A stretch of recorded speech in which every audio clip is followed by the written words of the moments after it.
Hi guys, welcome back to our channel reveal GK. No, हमारा second part होने वाला है यहाँ पे एसएससी एमटीएस 2024 के लिए, जहाँ पे हम 100 क्वेश्चन के अंदर कंप्लीट जीके हम लोग यहाँ पे करने वाले हैं।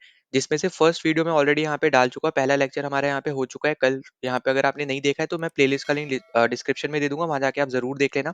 तो आज हम यहाँ पे 26 से लेके 50 क्वेश्चन तक सॉल्व करेंगे। पिछले वाले वीडियो हमने यहाँ पे 1 से 25 तक सॉल्व किया था।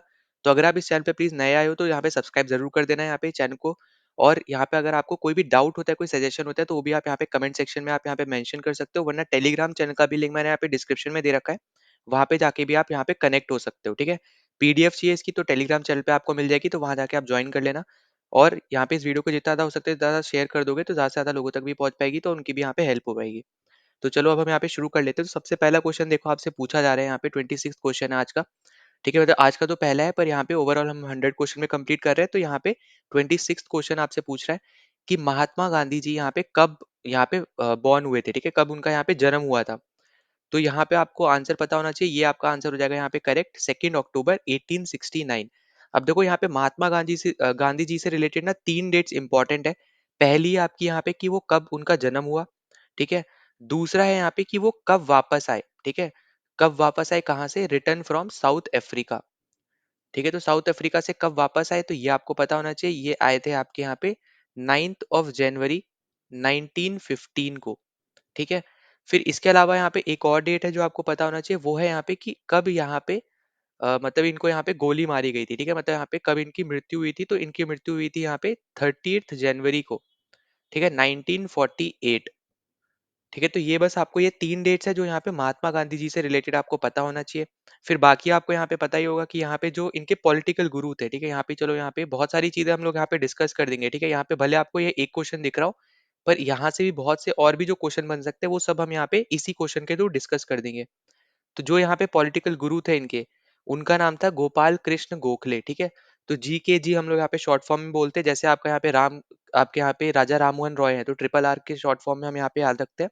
तो उसी तरीके से गोपाल कृष्ण गोखले इनके यहाँ पे पॉलिटिकल गुरु थे। तो आपको यहाँ पे ये भी पॉइंट याद रखना है। इसके अलावा आपको यहाँ पे क्या याद रखना है कि 1894 में इन्होंने एक ऑर्गेनाइजेशन बनाई थी जिसका नाम था यहाँ पे नेटल इंडियन कांग्रेस, ठीक है, नेटल इंडियन कांग्रेस। और ये बेसिकली यहाँ पे क्यों बनाई थी, ताकि यहाँ पे जो इंडियंस है उनको यहाँ पे यूनाइट कर पाए, ठीक है। तो ये भी पॉइंट याद रखना है। साथ ही साथ इनका एक पेपर भी है, उस पेपर का क्या नाम है यहाँ पे, तो उसका नाम है इंडियन ओपिनियन, इंडियन ओपिनियन। अब देखो पेपर आपके यहाँ पे और भी है, वो सब हम यहाँ पे आगे भी डिस्कस करेंगे, पर जो बहुत ज्यादा इंपॉर्टेंट है वो मैंने आपको यहाँ पे बता दिया है। इसके अलावा भी आपके और भी यहाँ पे न्यूज़पेपर्स है। तो यहाँ पे एक और क्वेश्चन आपका आएगा जहाँ पे हम न्यूज़पेपर से रिलेटेड बात कर रहे होंगे, तो वहाँ पे इंपॉर्टेंट इंपॉर्टेंट पर्सनैलिटीज जिसके ऊपर क्वेश्चन बनते हैं, तो उनके जो न्यूज़पेपर्स हैं उनको भी हम यहाँ पे डिस्कस कर लेंगे, ठीक है। अब देखो यहाँ पे बहुत लोग को कंफ्यूजन होता है कि यहाँ पे जो गांधी जी है उन्होंने सत्याग्रह इंडिया में ही शुरू किया था, तो ऐसा नहीं है यहाँ पे। तो ये आपको यहाँ पे याद रखना है कि गांधी जी ने सबसे पहला जो सत्याग्रह था, ठीक है, अगर आपसे पूछता है यहाँ पे कोई, तो सबसे पहला सत्याग्रह इन्होंने यहाँ पे 1906 में साउथ अफ्रीका में ही यहाँ पे शुरू किया था, ठीक है। और उसमें क्या हुआ था बेसिकली कि जो आपकी यहाँ पे उस टाइम पे जो, क्योंकि वहां पे भी ब्रिटिशर्स थे, तो उन्होंने क्या बोला था कि जो भी इंडियन साउथ अफ्रीका में उस टाइम प्रेजेंट थे, तो उनको हमेशा कहीं भी अगर वो जा रहे हैं तो उनको हमेशा यहाँ पे सर्टिफिकेट्स ऑफ रजिस्ट्रेशन लेके जाना पड़ता था, ठीक है। तो यहाँ पे उन्होंने सत्याग्रह किया था यहाँ पे रजिस्ट्रेशन सर्टिफिकेट्स के अगेंस्ट, कि हर हर टाइम यहाँ पे इंडियंस को जो लेके जाने पड़ते थे, रखने पड़ते थे अपने साथ, वो ना रखने पड़े, ठीक है। तो ये पॉइंट आपको यहाँ पे याद रखना है। फिर इसके बाद आपके यहाँ पे जो पॉलिटिकल गुरु हैं गोपाल कृष्ण गोखले, उन्होंने गांधी जी को वापस बुलवाया था। और उसके बाद उन्होंने एकदम से यहाँ पे इंडिया की सिचुएशन के लिए उन्होंने नहीं बोला था, पहले उनको यहाँ पे कंप्लीट इंडिया को यहाँ पे घूमने की यहाँ पे सलाह दी थी एक तरीके से, ताकि वो सिचुएशन को समझ पाए। और फिर उसके बाद हमें यहाँ पे बहुत मेजर मेजर डेवलपमेंट्स हमें यहाँ पे देखने को मिली है गांधीयन एरा के टाइम की, अगर हम बात करते हैं। तो देखो कोई भी आप एग्जाम दे रहे हो जहाँ पे मॉडर्न हिस्ट्री आता है, तो उसका सबसे इंपॉर्टेंट आपका यहाँ पे जो पार्ट है वो है आपका यहाँ पे गांधीयन एरा। अब देखो ये तो आपका हो गया यहाँ पे ईयर, पर आपसे ये भी पूछ सकता है कि यहाँ पे कहाँ पे वो पैदा हुए थे, मतलब प्लेस ऑफ बर्थ भी आपसे पूछा जा सकता है। तो वो आपको यहाँ पे याद रखना है, वो है आपका यहाँ पे पोरबंदर, ठीक है। तो ये आपका पड़ता है यहाँ पे गुजरात में। तो ये भी पॉइंट आपका इंपॉर्टेंट है, ये आपको पता होना चाहिए। फिर इसके अलावा आपसे यहाँ पे पूछा जा सकता है कि जो इनके फादर थे, उनका क्या यहाँ पे बोलते हो ना एक तरीके से, वो क्या काम करते थे, तो वो एक आपके यहाँ पे दीवान थे, ठीक है। तो ये बस आपको एक एक्स्ट्रा पॉइंट यहाँ पे आपको बस पता होना चाहिए, ठीक है। बाकी तो आप यहाँ पे जब नाम पढ़ते हो यहाँ पे महात्मा गांधी जी का, तब आपको यहाँ पे उनके फादर का नाम भी पता चल जाता है, ठीक है। तो यहाँ पे ये पॉइंट भी आपको यहाँ पे याद रखना है कि मोहनदास करमचंद गांधी, है ना, हम ये सब ऐसे इसी तरीके से तो पढ़ते हैं, तो इसलिए आपको यहाँ पे उनका नाम तो आपको पता चल ही गया। पर अगर हम यहाँ पे आगे से बात करते हैं तो यहाँ पे आपको नेक्स्ट पॉइंट क्या याद रखना है कि यहाँ पे जो गांधी जी है ना, ये आपके एक पर्सनैलिटी थी उस टाइम पे, उनका नाम था यहाँ पे लियो टोल्स्टॉय, ठीक है। इनसे बहुत ज्यादा आप बोल सकते हो यहाँ पे प्रेरित थे। क्यों प्रेरित थे? क्योंकि इनकी यहाँ पे इनका कहना था कि कोई भी कितना भी बुरा इंसान हो, उनको हम यहाँ पे नॉन वायलेंस से हरा सकते हैं। तो जो वो आप देखते हो ना नॉन वायलेंस का जो मेथड है, वो बेसिकली आप बोल समझ सकते हो कि वो यहाँ से प्रेरित हुए थे, ठीक है, इनसे प्रेरित हुए थे वो, ठीक है, गांधी जी। तो ये पॉइंट भी आपको यहाँ पे याद रखना है। फिर इसके अलावा यहाँ पे आपको मैंने बताया कि 1915 में वापस आए थे।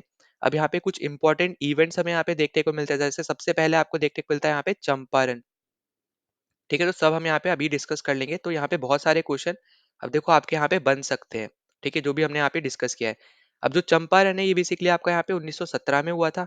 और इसमें यहाँ पे किसने गांधी जी को यहाँ पे बुलाया था, तो वो भी याद रखना, वो थे आपके यहाँ पे राजकुमार। ये आपसे पूछा जाता है, ठीक है, यहाँ पे कुछ भी ऐसा नहीं है जो यहाँ पे मैं करा रहा हूँ जो नहीं पूछा जाता है, सबसे क्वेश्चन पूछे जाते हैं।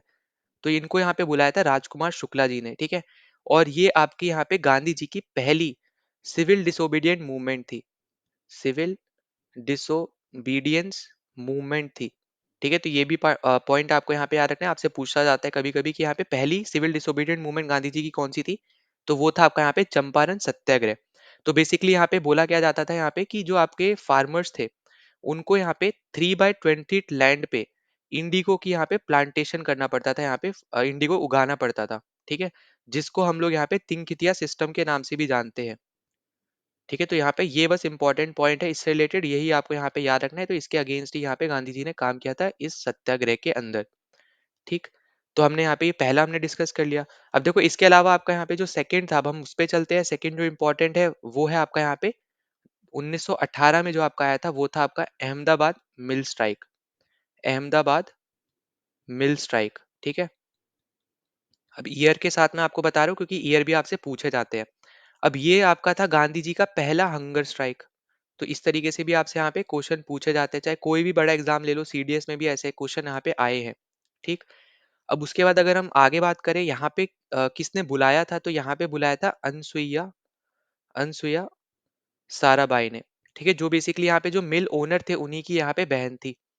और यहाँ पे क्या बात की जा रही थी, तो जब यहाँ पे वर्ल्ड वॉर खत्म हुई उसके बाद यहाँ पे जो फैक्ट्री ओनर्स या फिर आप बोलो यहाँ पे जो मिल ओनर्स थे, वो यहाँ पे रेडी थे हाइक देने के लिए 20% की। पर जो वर्कर्स थे वो चाहते थे कि 50% का हाइक हो। पर एट द एंड जब हम बात करते गांधी जी के यहाँ पे सपोर्ट के बाद, उनको 35% की यहाँ पे हाइक दी गई कि यहाँ पे आप भी थोड़ा पीछे आओ और आप थोड़ा यहाँ पे आगे आओ। मतलब एक तरीके से आप देखोगे तो 35 बीच में पड़ता है, तो एक तरीके से यहाँ पे दोनों को एक एक पर्टिकुलर पेज पे यहाँ पे लाया गया, ठीक है। तो ये पॉइंट आपको यहाँ पे याद रखना है। फिर इसके बाद यहाँ पे आपका यहाँ पे जो थर्ड मूवमेंट आती है वो है आपकी यहाँ पे खेड़ा सत्याग्रह, ठीक। तो खेड़ा सत्याग्रह बेसिकली आपका यहाँ पे खेड़ा कहाँ पड़ता है, तो खेड़ा आपका पड़ता है यहाँ पे गुजरात में, ठीक है। सबसे पहले तो ये पता होना चाहिए कहाँ पड़ता है। उसके बाद यहाँ पे क्या हुआ था कि यहाँ पे सूखा पड़ गया था, ठीक है, ड्रॉट पड़ गई थी, सूखा पड़ गया था। तो इसकी वजह से क्या होता था कि यहाँ पे जो क्रॉप्स हुई थी वो क्रॉप्स आपकी फेल हो गई थी, मतलब यहाँ पे जितनी उपज पहले हुआ करती थी उतनी अब नहीं हो पाई थी। और अभी भी ब्रिटिशर्स इनसे उतना ही टैक्स ले रहे थे जो यहाँ पे ये नहीं दे पा रहे थे। ऑब्वियस सी बात है, जब टैक्स यहाँ पे जब क्रॉप ही यहाँ पे नहीं उग पाई है, तो वो कुछ इनकम ही जनरेट नहीं कर पाए, तो वो टैक्स कहाँ से देंगे। और ये आपकी थी यहाँ पे पहली non cooperation movement Gandhi ji की। तो ये भी पॉइंट आपको यहाँ पे याद रखना है, ठीक है। तो इसके अगेंस्ट यहाँ पे गांधी जी यहाँ पे लड़े थे, नॉन वायलेंट मूवमेंट्स है ये सब, ठीक है। तो ये सब आपको यहाँ पे याद रखना है। अब देखो यहाँ पे सिर्फ गांधी जी नहीं है यहाँ पे खेड़ा सत्याग्रह में, इसके अलावा आपके यहाँ पे सरदार वल्लभ भाई पटेल हो गए, फिर नारा हरी पारिक हो गए, फिर मोहनलाल हो गए, फिर आपके यहाँ पे रविशंकर व्यास हो गए। तो ये सब भी आपके यहाँ पे मेंबर्स थे इस पर्टिकुलर आपके यहाँ पे खेड़ा सत्याग्रह मूवमेंट में। तो ये सब भी आपको यहाँ पे याद रखने हैं, ठीक है। यहाँ पे मैं बोल के जो बता रहा हूँ वो भी आपको याद रखना है, साथ ही साथ जो मैं लिखवा रहा हूँ वो भी आपको यहाँ पे याद रखना है, ठीक। अब देखो इसके बाद अगर हम बात करें ना, तो हम लोग यहाँ पे गांधी जी से रिलेटेड 1922 तक हम यहाँ पे इसी क्वेश्चन में डिस्कस करेंगे, ठीक है। अब इसके बाद देखो यहाँ पे राउलेट एक्ट तो आया ही था, पर वो हम यहाँ पे सेपरेट अलग क्वेश्चन में डिस्कस कर लेंगे। तो राउलेट एक्ट के रिलेटेड या फिर चलो इसमें डिस्कस कर लेते हैं, छोटा सा ही एक्ट है।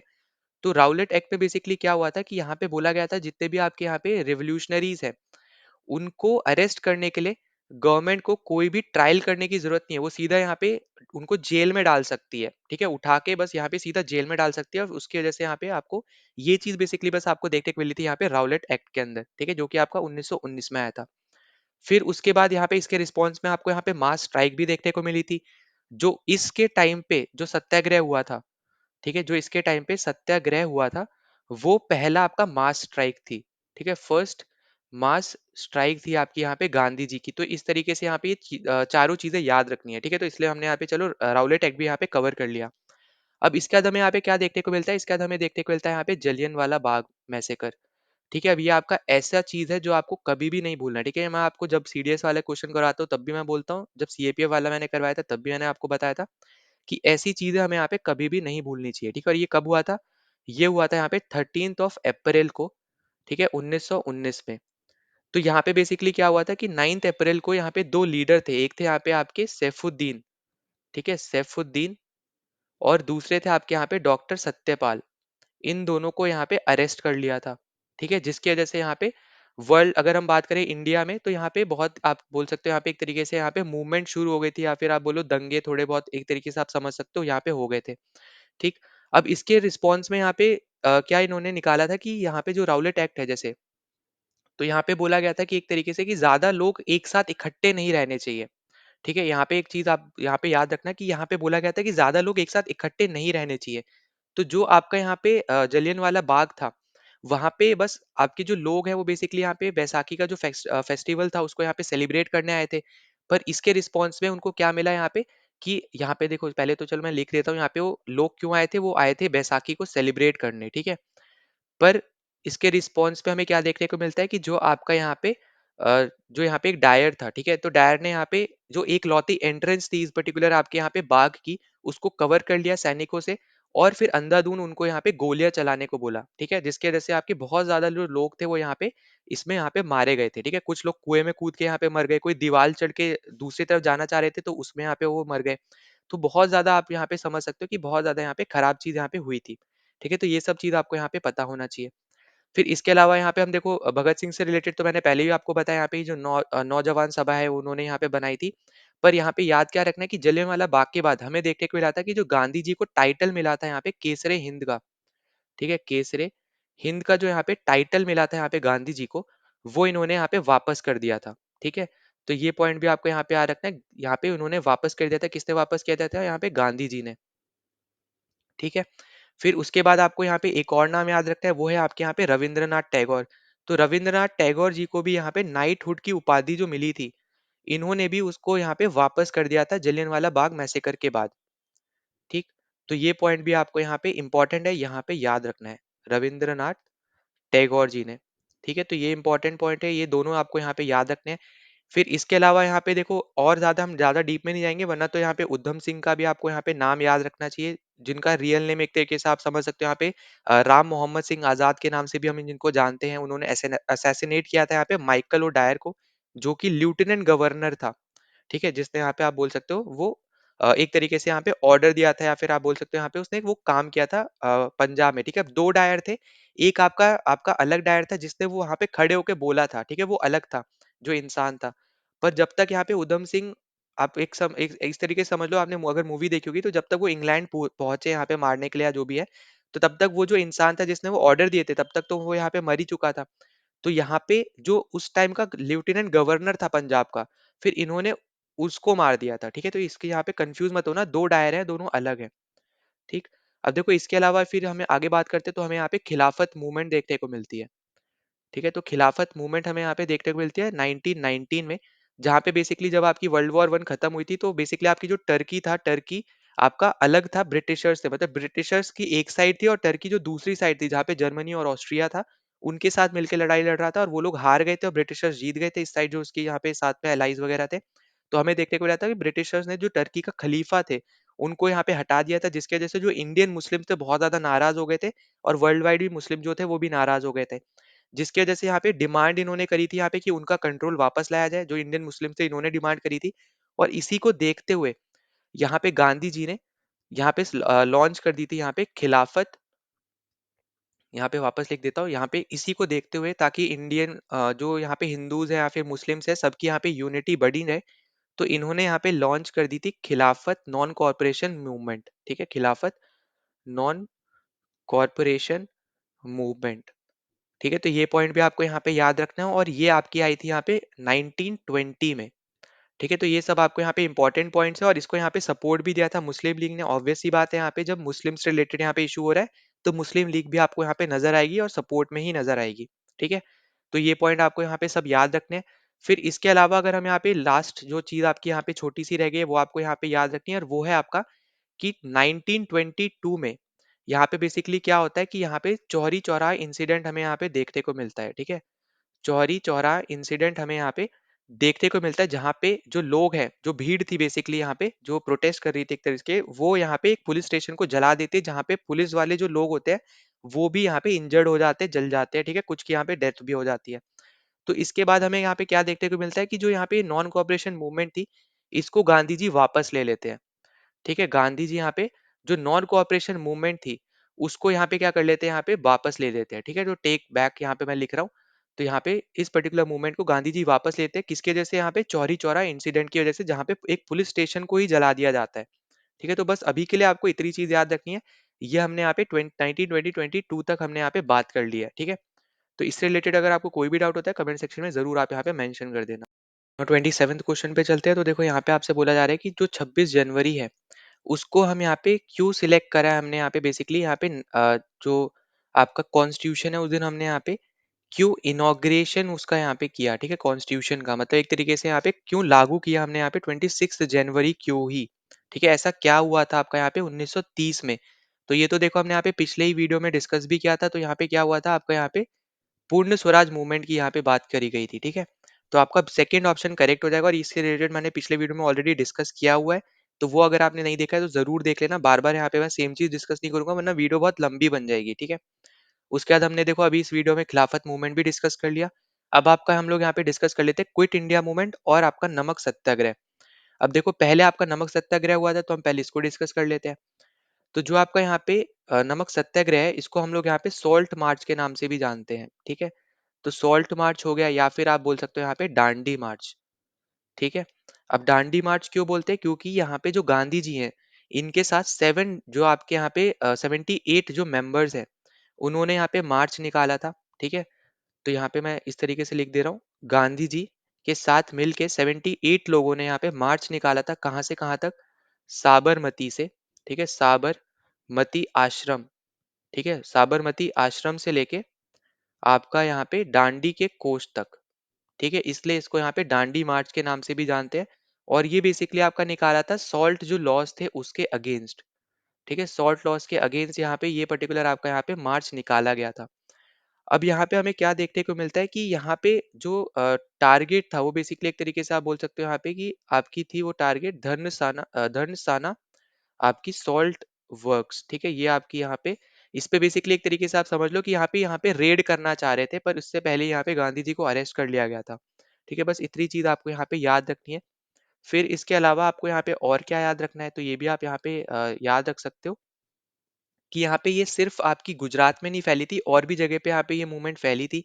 जैसे आपका तमिलनाडु में आपके यहाँ पे जो राजा गोपालाचारी है, उन्होंने यहाँ पे काम किया था इससे रिलेटेड। फिर आपका यहाँ पे जो उड़ीसा है, वहाँ पे गोपाल बंधु ने काम किया था। ठीक है, तो ऑल ओवर द वर्ल्ड आप ऑल ओवर द इंडिया आपकी फैली थी, पर बहुत ज्यादा सक्सेसफुल नहीं हो पाई थी। जैसे असम में अगर हम देखें, तो असम में आपकी ये मूवमेंट फेल हो गई थी एक तरीके से। ठीक है, तो ये पॉइंट आपको यहाँ पे समझना है, इंपॉर्टेंट है। अब उसके बाद अगर हम आगे बात करते हैं, तो जैसे आपका बंगाल रीजन हो गया, वहाँ पे ऑब्वियस सी बात है आपके यहाँ पे सुभाष चंद्र बोस का यहाँ पे आ जाता है नाम, तो वो बहुत ज्यादा फेमस पर्सनैलिटी हो गए, तो उन्होंने यहाँ पे काम किया। उसके बाद फिर बिहार साइड में आपका यहाँ पे चंपारण वगैरह यहाँ पे आ जाता है, तो उन्होंने यहाँ पे उस पर्टिकुलर रीजन में यहाँ पे काम हुआ। ठीक, तो इस तरीके से आपको यहाँ पे चीजें समझनी है। पेशावर में जैसे हम आप लोग जानते हो, अगर आपको नहीं पता है तो खान बहादुर जफर खान, जिनको हम फ्रंटियर गांधी के नाम से जानते हैं या फिर बादशाह खान के नाम से जानते हैं, उन्होंने पेशावर में इसके लिए यहाँ पे काम किया था। ठीक है, तो बहुत सारे यहाँ पे जो मैंने आपको नाम बताए, इन सबको आपको यहाँ पे जरूर नोट डाउन यहाँ पे कर लेना है। ठीक, तो ये पॉइंट आप आई होप कि आपको समझ में आ गया यहाँ पे कि सॉल्ट मार्च फिर डांडी मार्च ये सब, इससे रिलेटेड अगर अब क्वेश्चन अगर आपसे अब पूछा जाएगा, तो अब आप यहाँ पे इसको सॉल्व कर पाओगे।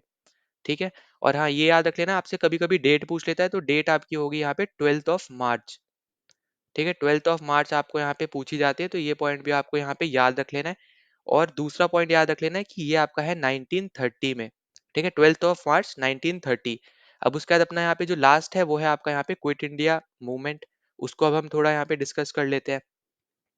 अब देखो, क्विक इंडिया मूवमेंट की अगर हम यहाँ पे बात करते हैं, तो ये आपकी हुई थी 1942 में। ठीक है, क्विट इंडिया मूवमेंट जो आपकी हुई थी, ये आपकी हुई थी यहाँ पे 1942 में। अब यहाँ पे जो आपकी क्विट इंडिया मूवमेंट है, बेसिकली यहाँ पे एक तरीके से आप समझ सकते हो यहाँ पे इजी टर्म्स में समझने के लिए, कि इससे पहले आपका एक क्रिप्स मिशन आया था जहाँ पे इंडिया का सपोर्ट मांगा जा रहा था एक तरीके से। ठीक है, यहाँ पे अगले जो आपकी वॉर चल रही थी उसके लिए। और साथ ही साथ यहाँ पे जो प्राइसेस थे, वो यहाँ पे चीज़ों के बहुत ज़्यादा बढ़ने लग गए थे, शॉर्टेज होने लग गई थी। ठीक है, तो यहाँ पे किस तरीके से आप यहाँ पे याद रख सकते हो कि जो प्राइसेस थे, वो आपके यहाँ पे हाइक हो रहे थे, साथ ही साथ शॉर्टेज होने लग गई थी।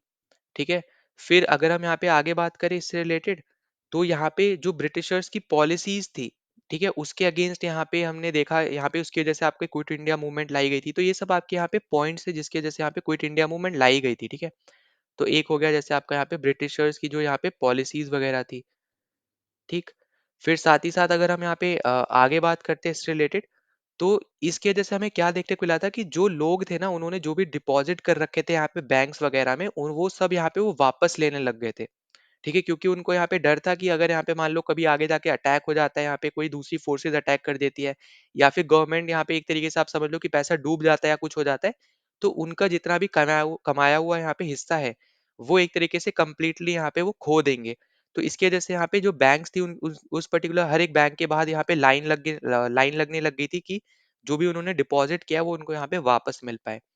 ठीक, और इसी पर्टिकुलर मूवमेंट में हमें यहाँ पे गांधी जी का वायलेंट फेस हमें देखने को मिला था, जहाँ पे उन्होंने एक तरीके से नारा भी दिया था कि अंग्रेजों भारत छोड़ो, एक तरीके से आप ये याद रख सकते हो। ठीक है, तो ये सब आपके यहाँ पे इंपॉर्टेंट पॉइंट्स है जो आपको यहाँ पे याद रखना है। साथ ही साथ आपका यहाँ पे क्विट इंडिया रेजोल्यूशन आपका यहाँ पे आया था। क्विट इंडिया रेजोल्यूशन आपका यहाँ पे आया था, जिसको प्रपोज किसने किया था, तो वो प्रपोज किया था यहाँ पे जवाहरलाल नेहरू जी ने, और आपके यहाँ पे सरदार पटेल ने। ठीक है, सरदार पटेल जी ने। तो ये आपको यहाँ पे याद रखना है। और इसको यहाँ पे लीड किसने किया था, तो लीड किया था यहाँ पे गांधी जी ने। ठीक, तो ये दोनों ही पॉइंट आपके इंपॉर्टेंट है, सब आपको यहाँ पे याद रखने हैं, और इसी की वजह से आपके यहाँ पे क्विट इंडिया मूवमेंट यहाँ पे शुरू हुई थी। ठीक है, क्योंकि यहाँ पे पहले अप्रूवल लेना था, तो अप्रूव किया यहाँ पे ऑल इंडिया कांग्रेस कमेटी ने। ऑल इंडिया कांग्रेस कमेटी ने पहले इस पर्टिकुलर रेजोल्यूशन को यहाँ पे क्या किया, अप्रूव किया, कहाँ पे, बॉम्बे में। ठीक है, तो ये पॉइंट सब यहाँ पे इंपॉर्टेंट है, जो भी मैं आपको यहाँ पे लिखवा रहा हूँ, आपको ये जरूर यहाँ पे याद रखना है। इस टाइम पे वाइसरॉय कौन था, तो वाइसरॉय था आपका यहाँ पे लिंगलेथ गो। ठीक है, लिंगलेथ गो। तो ये सब आपके इंपॉर्टेंट पॉइंट है, वाइसरॉय से रिलेटेड और भी यहाँ पे क्वेश्चन आएंगे, तो उससे और भी आगे हम यहाँ पे बात कर लेंगे। फिर यहाँ पे और याद रखना कि हमें यहाँ पे रेसिज्म भी देखने को मिला था, जिसकी वजह से आपकी ये मूवमेंट भी शुरू हुई थी, जहाँ पे जो ब्लैक रोड्स थे वो बेसिकली यहाँ पे इंडियन रेफ्यूजीज के लिए यहाँ पे यूज होते थे, जो व्हाइट रोड्स थे वो यहाँ पे यूरोपियन रेफ्यूजीज के लिए यहाँ पे यूज किए जाते थे। तो यहाँ पे एक तरीके से रेसिज्म भी हमें यहाँ पे देखने को मिला था। ठीक, तो ये सब चीजें आपको यहाँ पे याद रखनी है, जो कंडीशंस हो गई, क्यों यहाँ पे आया था, क्या रीजंस वगैरह थे, कौन वाइसरॉय था, क्या क्या हमें देखने को मिला, क्या था आपका रेजोल्यूशन, किसने यहाँ पे प्रपोज किया था, किसने यहाँ पे लीड किया था। ठीक है, तो ये सब आपको यहाँ पे पॉइंट्स याद रखने हैं, और यहाँ पे किसने यहाँ पे अप्रूव किया था, तो ये भी सब आपको यहाँ पे याद रखना है। तो सब हमने यहाँ पे डिस्कस कर लिया, कोई भी डाउट होगा तो जरूर आप यहाँ पे कमेंट सेक्शन में पूछ ले ना। 28 क्वेश्चन पे चलते हैं। तो यहाँ पे आपसे पूछा जा रहा है कि अटर्नी जनरल ऑफ इंडिया की क्या ड्यूटी है। ठीक है, तो आपको जो चार ऑप्शन दे रखे हैं, यहाँ पे अपना जो राइट आंसर होगा यहाँ पे आप पहले पढ़ लो। यहाँ पे अपना राइट आंसर है यहाँ पे ऑप्शन नंबर 1, कि ये एडवाइस देते हैं गवर्नमेंट ऑफ इंडिया को लीगल मैटर्स में। अब देखो, यहाँ पे पिछली आपके यहाँ पे वीडियो में मैंने आपको बताया था कि ये आपके हाईएस्ट लॉ ऑफिसर होते हैं। ठीक है, हाईएस्ट लॉ ऑफिसर होते हैं ये, आपको यहाँ पे मैंने कल वाली वीडियो में बताया था। साथ ही साथ इनका आर्टिकल याद रख लेना, आर्टिकल 76 होता है। 88 वाले आर्टिकल में इनके राइट्स के बारे में बताया गया है। फिर आपका आर्टिकल 105 में इनकी क्या पावर्स है, ठीक है, इनकी क्या यहाँ पे प्रिविलेजेस वगैरह है, इसके बारे में भी यहाँ पे बताया गया आर्टिकल 105 में। फिर आपको मैंने कल भी बताया था कि ये एक आपकी टेम्पररी पोस्ट है। ठीक है, मतलब यहाँ पे ये गवर्नमेंट सर्वेंट नहीं है, ये एक तरीके से पार्ट टाइम जॉब कर रहे हैं गवर्नमेंट ऑफ इंडिया के लिए। ठीक है, अब इसका कहने का मतलब क्या है कि यहाँ पे ये गवर्नमेंट ऑफ इंडिया को रिप्रेजेंट करने के साथ साथ ये पर्सनल केसेस को भी लड़ सकते हैं, बस शर्त यहाँ पे क्या है कि ये क्रिमिनल केस नहीं लड़ सकते जब तक यहाँ पे ये अटर्नी जनरल है। तो क्रिमिनल केस नहीं लड़ सकते, बाकी आपके अदर केसेस जितने भी हैं, ठीक है, ऑल अदर केसेस ये आपके लड़ सकते हैं उस टाइम पीरियड पे। फिर इसके बाद अगर हम यहाँ पे बात करें, मैंने कल भी बताया था कि यहाँ पे इनको अपॉइंट कौन करता है, तो अपॉइंट करता है यहाँ पे प्रेसिडेंट। ठीक है, इसलिए आपको यहाँ पे प्लेजर ऑफ प्रेसिडेंट पे यहाँ पे ये रहते हैं कि जब प्रेसिडेंट चाहे इनको यहाँ पे हटा सकते हैं। ऑब्वियस सी बात है, जब यहाँ पे गवर्नमेंट ऑफ इंडिया का रिकमेंडेशन होगा तब। फिर जब आपकी यहाँ पे गवर्नमेंट ऑफ इंडिया आपकी यहाँ पे रिजाइन करती है, ठीक, तब आपके यहाँ पे ये भी रिजाइन करते हैं, ये भी आपको यहाँ पे याद रखना है। फिर इसके अलावा आपको यहाँ पे और क्या याद रखना है कि ये रिप्रेजेंट करते हैं गवर्नमेंट को, जैसे मैंने आपको बताया यहाँ पे, ये आपको यहाँ पे याद रखना है। फिर इसके अलावा यहाँ पे इनके पास कुछ एक्स्ट्रा राइट्स होती है। अब कैसी राइट होती है कि पहला यहाँ पे होता है कि ये ऑडियंस रह सकते हैं, एज अ ऑडियंस आपके यहाँ पे ये जा सकते हैं किसी भी कोर्ट में, ठीक है, किसी भी कोर्ट में इंडियन टेरिटरी के। तो ये पॉइंट आपके लिए यहाँ पे इंपॉर्टेंट हो जाता है, ठीक है, इंडिया के किसी भी कोने में बोल लो, या फिर कोई भी स्टेट, कोई भी यूटी, कहाँ का भी कोर्ट हो इंडिया की टेरिटरी में, अगर वो आता है तो इनके पास राइट है कि वो एज एन ऑडियंस उस कोर्ट में जा सकते हैं। फिर दूसरा यहाँ पे जो राइट आपको यहाँ पे याद रखना है, वो याद रखना है कि ये पार्लियामेंट में स्पीच दे सकते हैं, ठीक है। तो यहाँ पे पार्लियामेंट में ये क्या कर सकते हैं, यहाँ पे स्पीच दे सकते हैं। पर यहाँ पे एक क्या है कि यहाँ पे ये वोट नहीं डाल सकते हैं। ठीक है, तो ये पॉइंट आपको यहाँ पे याद रखना है कि ये दोनों ही हाउसेस, देखो पार्लियामेंट तो सीधी सी बात है, आपका लोकसभा राज्यसभा दोनों ही आ जाता है इसके अंदर। तो किसी भी हाउस में ये जा सकते हैं और स्पीच दे सकते हैं, पर यहाँ पे ये वोट नहीं डाल सकते हैं, ठीक। फिर इसके अलावा आपको और क्या याद रखना है कि इसके अलावा आपके यहाँ पे कि without permission of ministry of law and justice, यहाँ पे किसी भी गवर्नमेंट ऑफ इंडिया के दूसरे डिपार्टमेंट या दूसरी मिनिस्ट्री को ये एडवाइस नहीं दे सकते हैं। ठीक है, तो ये भी पॉइंट आपको यहाँ पे याद रखना है। और साथ ही साथ आपको पता ही है कि यहाँ पे ये किसी भी कंपनी के कोई डायरेक्टर वगैरह यहाँ पे नहीं होने चाहिए without permission of government of India. तो ये सब चीजें आपको यहाँ पे छोटी छोटी चीजें हैं, ये सब आपको पता होना चाहिए, और ये रिप्रेजेंट करते हैं गवर्नमेंट ऑफ इंडिया को सुप्रीम कोर्ट और हाई कोर्ट में, ये हम ऑलरेडी यहाँ पे मैं आपको यहाँ पे बता चुका हूँ, ठीक है। अब उसी की तरह आपके यहाँ पे होते हैं एडवोकेट जनरल। अब देखो अटर्नी जनरल आपके होते हैं जो गवर्नमेंट ऑफ इंडिया को रिप्रेजेंट करते हैं, एडवोकेट जनरल होते हैं जो आपके यहाँ पे स्टेट गवर्नमेंट को रिप्रेजेंट करते हैं, ठीक है। तो रिप्रेजेंट किसको करते हैं यहाँ पे, ये करते हैं आपके स्टेट गवर्नमेंट को। तो ये पॉइंट आपको याद रखना है। आर्टिकल क्या है यहाँ पे, आर्टिकल है 165। इनके राइट्स आपके दे रखे हैं यहाँ पे 177 में, और पावर्स और प्रिविलेजेस आपके यहाँ पे दे रखे हैं आर्टिकल 194 में, ठीक है। पावर एंड जो आपके यहाँ पे प्रिविलेजेस है, ये आपके दे रखे हैं आर्टिकल 194 में। फिर यहाँ पे इनको अपॉइंट कौन करता है, अब देखो वहां पे तो अपॉइंटमेंट आपके प्रेसिडेंट कर रहे हैं, पर यहाँ पे जो एडवोकेट जनरल है इनको अपॉइंट करते हैं यहाँ पे गवर्नर, ठीक है, वही गवर्नर जिनको अपॉइंटमेंट आपके प्रेसिडेंट करते हैं, ठीक है। तो ये सब हमने यहाँ पे कल वाले वीडियो में डिस्कस किया कि किसको कौन अपॉइंट करता है ये सब। तो अगर आपने अभी तक नहीं देखा है तो पहला वाला पार्ट जरूर आप देख लेना, ठीक है, फर्स्ट लेक्चर जो है। फिर इसके बाद अगर हम बात करें तो ये अब आपके, क्योंकि गवर्नर इनको अपॉइंट करते हैं, तो अब आप यहाँ पे ये समझ सकते हो कि अब यहाँ पे ये प्लेजर ऑफ गवर्नर के यहाँ पे रहने वाले हैं। दूसरा पॉइंट याद रखना कि जब आपकी स्टेट गवर्नमेंट आपकी यहाँ पे हटती है, ठीक है, जब भी आपकी स्टेट गवर्नमेंट हटेगी, तो उस टाइम पे यहाँ पे ये क्या कर देंगे, यहाँ पे रिजाइन कर देंगे, ठीक है। तो ये आपको यहाँ पे याद रखना है। इसके साथ साथ आपको ये भी याद रखना है कि यहाँ पे ये किसी भी कोर्ट में यहाँ पे ये जा सकते हैं विद इन स्टेट। वो आपके थे अटर्नी जनरल थे, वो पूरे इंडिया में किसी भी स्टेट के कोई भी कोर्ट में जा सकते थे। पर यहाँ पे ये है कि ये कोई भी कोर्ट में जा सकते हैं, बस ये उस जिस भी पर्टिकुलर स्टेट के हैं एडवोकेट जनरल, हर एक स्टेट का अलग एडवोकेट जनरल होगा जो स्टेट को रिप्रेजेंट करेगा, स्टेट गवर्नमेंट को। तो उस पर्टिकुलर स्टेट में जितने भी आपके कोर्ट है वो किसी भी कोर्ट में जा सकते हैं। फिर दूसरा यहाँ पे कि वो उस पर्टिकुलर स्टेट की लेजिस्लेचर में वहां पे ये स्पीच दे सकते हैं, ठीक है, मतलब यहाँ पे पार्ट ले सकते हैं। बस फर्क क्या है यहाँ पे, वही है जो यहाँ पे है, मतलब पिछले वाले में हमने देखा कि ये वोट नहीं डाल सकते हैं, ठीक है। तो ये सब आपको यहाँ पे याद रखना है। और जो इनके प्रिविलेजेस है वो सेम है यहाँ पे एज कम्पेयर टू यहाँ पे एमएलए, ठीक है, आपका मेंबर ऑफ लेजिस्लेटिव असेंबली। तो ये सब पॉइंट्स आपको यहाँ पे याद रखने हैं, जो सब हमने यहाँ पे डिस्कस किया एडवोकेट जनरल ऑफ स्टेट पे और आपके अटर्नी जनरल ऑफ इंडिया में, ठीक है। तो ये सब आपको यहाँ पे याद रख लेनी है चीजें। ना अगले क्वेश्चन पे चलते हैं। तो अगले क्वेश्चन में हमें यहाँ पे पूछा जा रहा है कि कौन सा इन चारों में से फंडामेंटल ड्यूटीज के अंदर नहीं आता है, ठीक है। नॉट पूछा है यहाँ पे, इस पे ध्यान देना है, नॉट हमसे पूछा जा रहा है। तो सबसे पहले तो आपको यहाँ पे जो भी क्वेश्चन बन सकते हैं फंडामेंटल ड्यूटीज से, वो भी हम थोड़ा यहाँ पे डिस्कस करते हैं, फिर मैं आपको यहाँ पे इस क्वेश्चन का भी आंसर दे दूंगा। तो सबसे पहले याद रखना, अगर आपसे पूछता है कि फंडामेंटल ड्यूटीज का हमने आइडिया, ठीक है, मतलब सोर्सेज ऑफ कॉन्स्टिट्यूशन जब हम पढ़ते हैं तो उसमें आपसे पूछा जा सकता है कि फंडामेंटल ड्यूटीज हमने कहाँ से लिए, किस आपके कंट्री से लिया है। तो उस टर्म में आपका आंसर हो जाएगा यहाँ पे रशिया, ठीक है। अब या तो आप ऑप्शन में आपको रशिया देगा या फिर आपको उस टाइम का यूएसएसआर देगा, ठीक है। तो ये पॉइंट आपको यहाँ पे याद रखना है। तो ये है आपका यहाँ पे सोर्स, ठीक है, कि कहाँ से हमने लिया है। फिर आपको यहाँ पे और क्या याद रखना है कि ये आपका पार्ट 4A में आता है। अब देखो इस तरीके से भी आपको दे सकता है पार्ट 4A, मतलब न्यूमेरिकल में, या फिर आपको रोमन में भी दे सकता है। अब रोमन में कैसे लिखते हैं, जो आप अब अगर आप यहाँ पे कभी भी देखोगे स्कूल वगैरह में जब भी आप गए होगे, तो आपको हर एक क्लास के बाद 4A 4B इसी फॉर्मेट में लिखा हुआ दिखेगा, ठीक है। थर्ड ए थर्ड बी, तो वो बेसिकली वो सब रोमन है, ठीक है। जो 3 4 5 जो वो लिख रहे हैं वो रोमन है, ठीक। तो यहाँ पे पार्ट आपको पता चल गया। अगर आपसे आर्टिकल पूछता है, ठीक है, तो आर्टिकल है आपका यहाँ पे आर्टिकल 51A। फिर ये जो आपकी राइट्स होती है नॉन जस्टिसिएबल होती है, मतलब कहने का क्या है कि अगर मान लो कोई इंसान इनको फॉलो नहीं कर रहा है तो उस पर्टिकुलर केस में आप कोर्ट में जाके उसके खिलाफ केस नहीं कर सकते हो, क्योंकि ये नॉन जस्टिसिएबल है, ठीक है। ये बस बताया गया है कि आपको ऐसा करना है, पर ये इन्फोर्स नहीं है, ठीक है। ये पॉइंट आपको यहाँ पे समझना है, ठीक। अब उसी के बाद अगर हम आगे बात करते हैं इस पर्टिकुलर केस में, तो आपसे पूछा जा सकता है यहाँ पे कि कौन सी कमेटी यहाँ पे फॉर्म हुई थी जिसने यहाँ पे ये रिकमेंडेशन दी थी फंडामेंटल ड्यूटीज की। तो उस कमेटी का नाम क्या है, ये भी आपसे जनरली पूछा जाता है।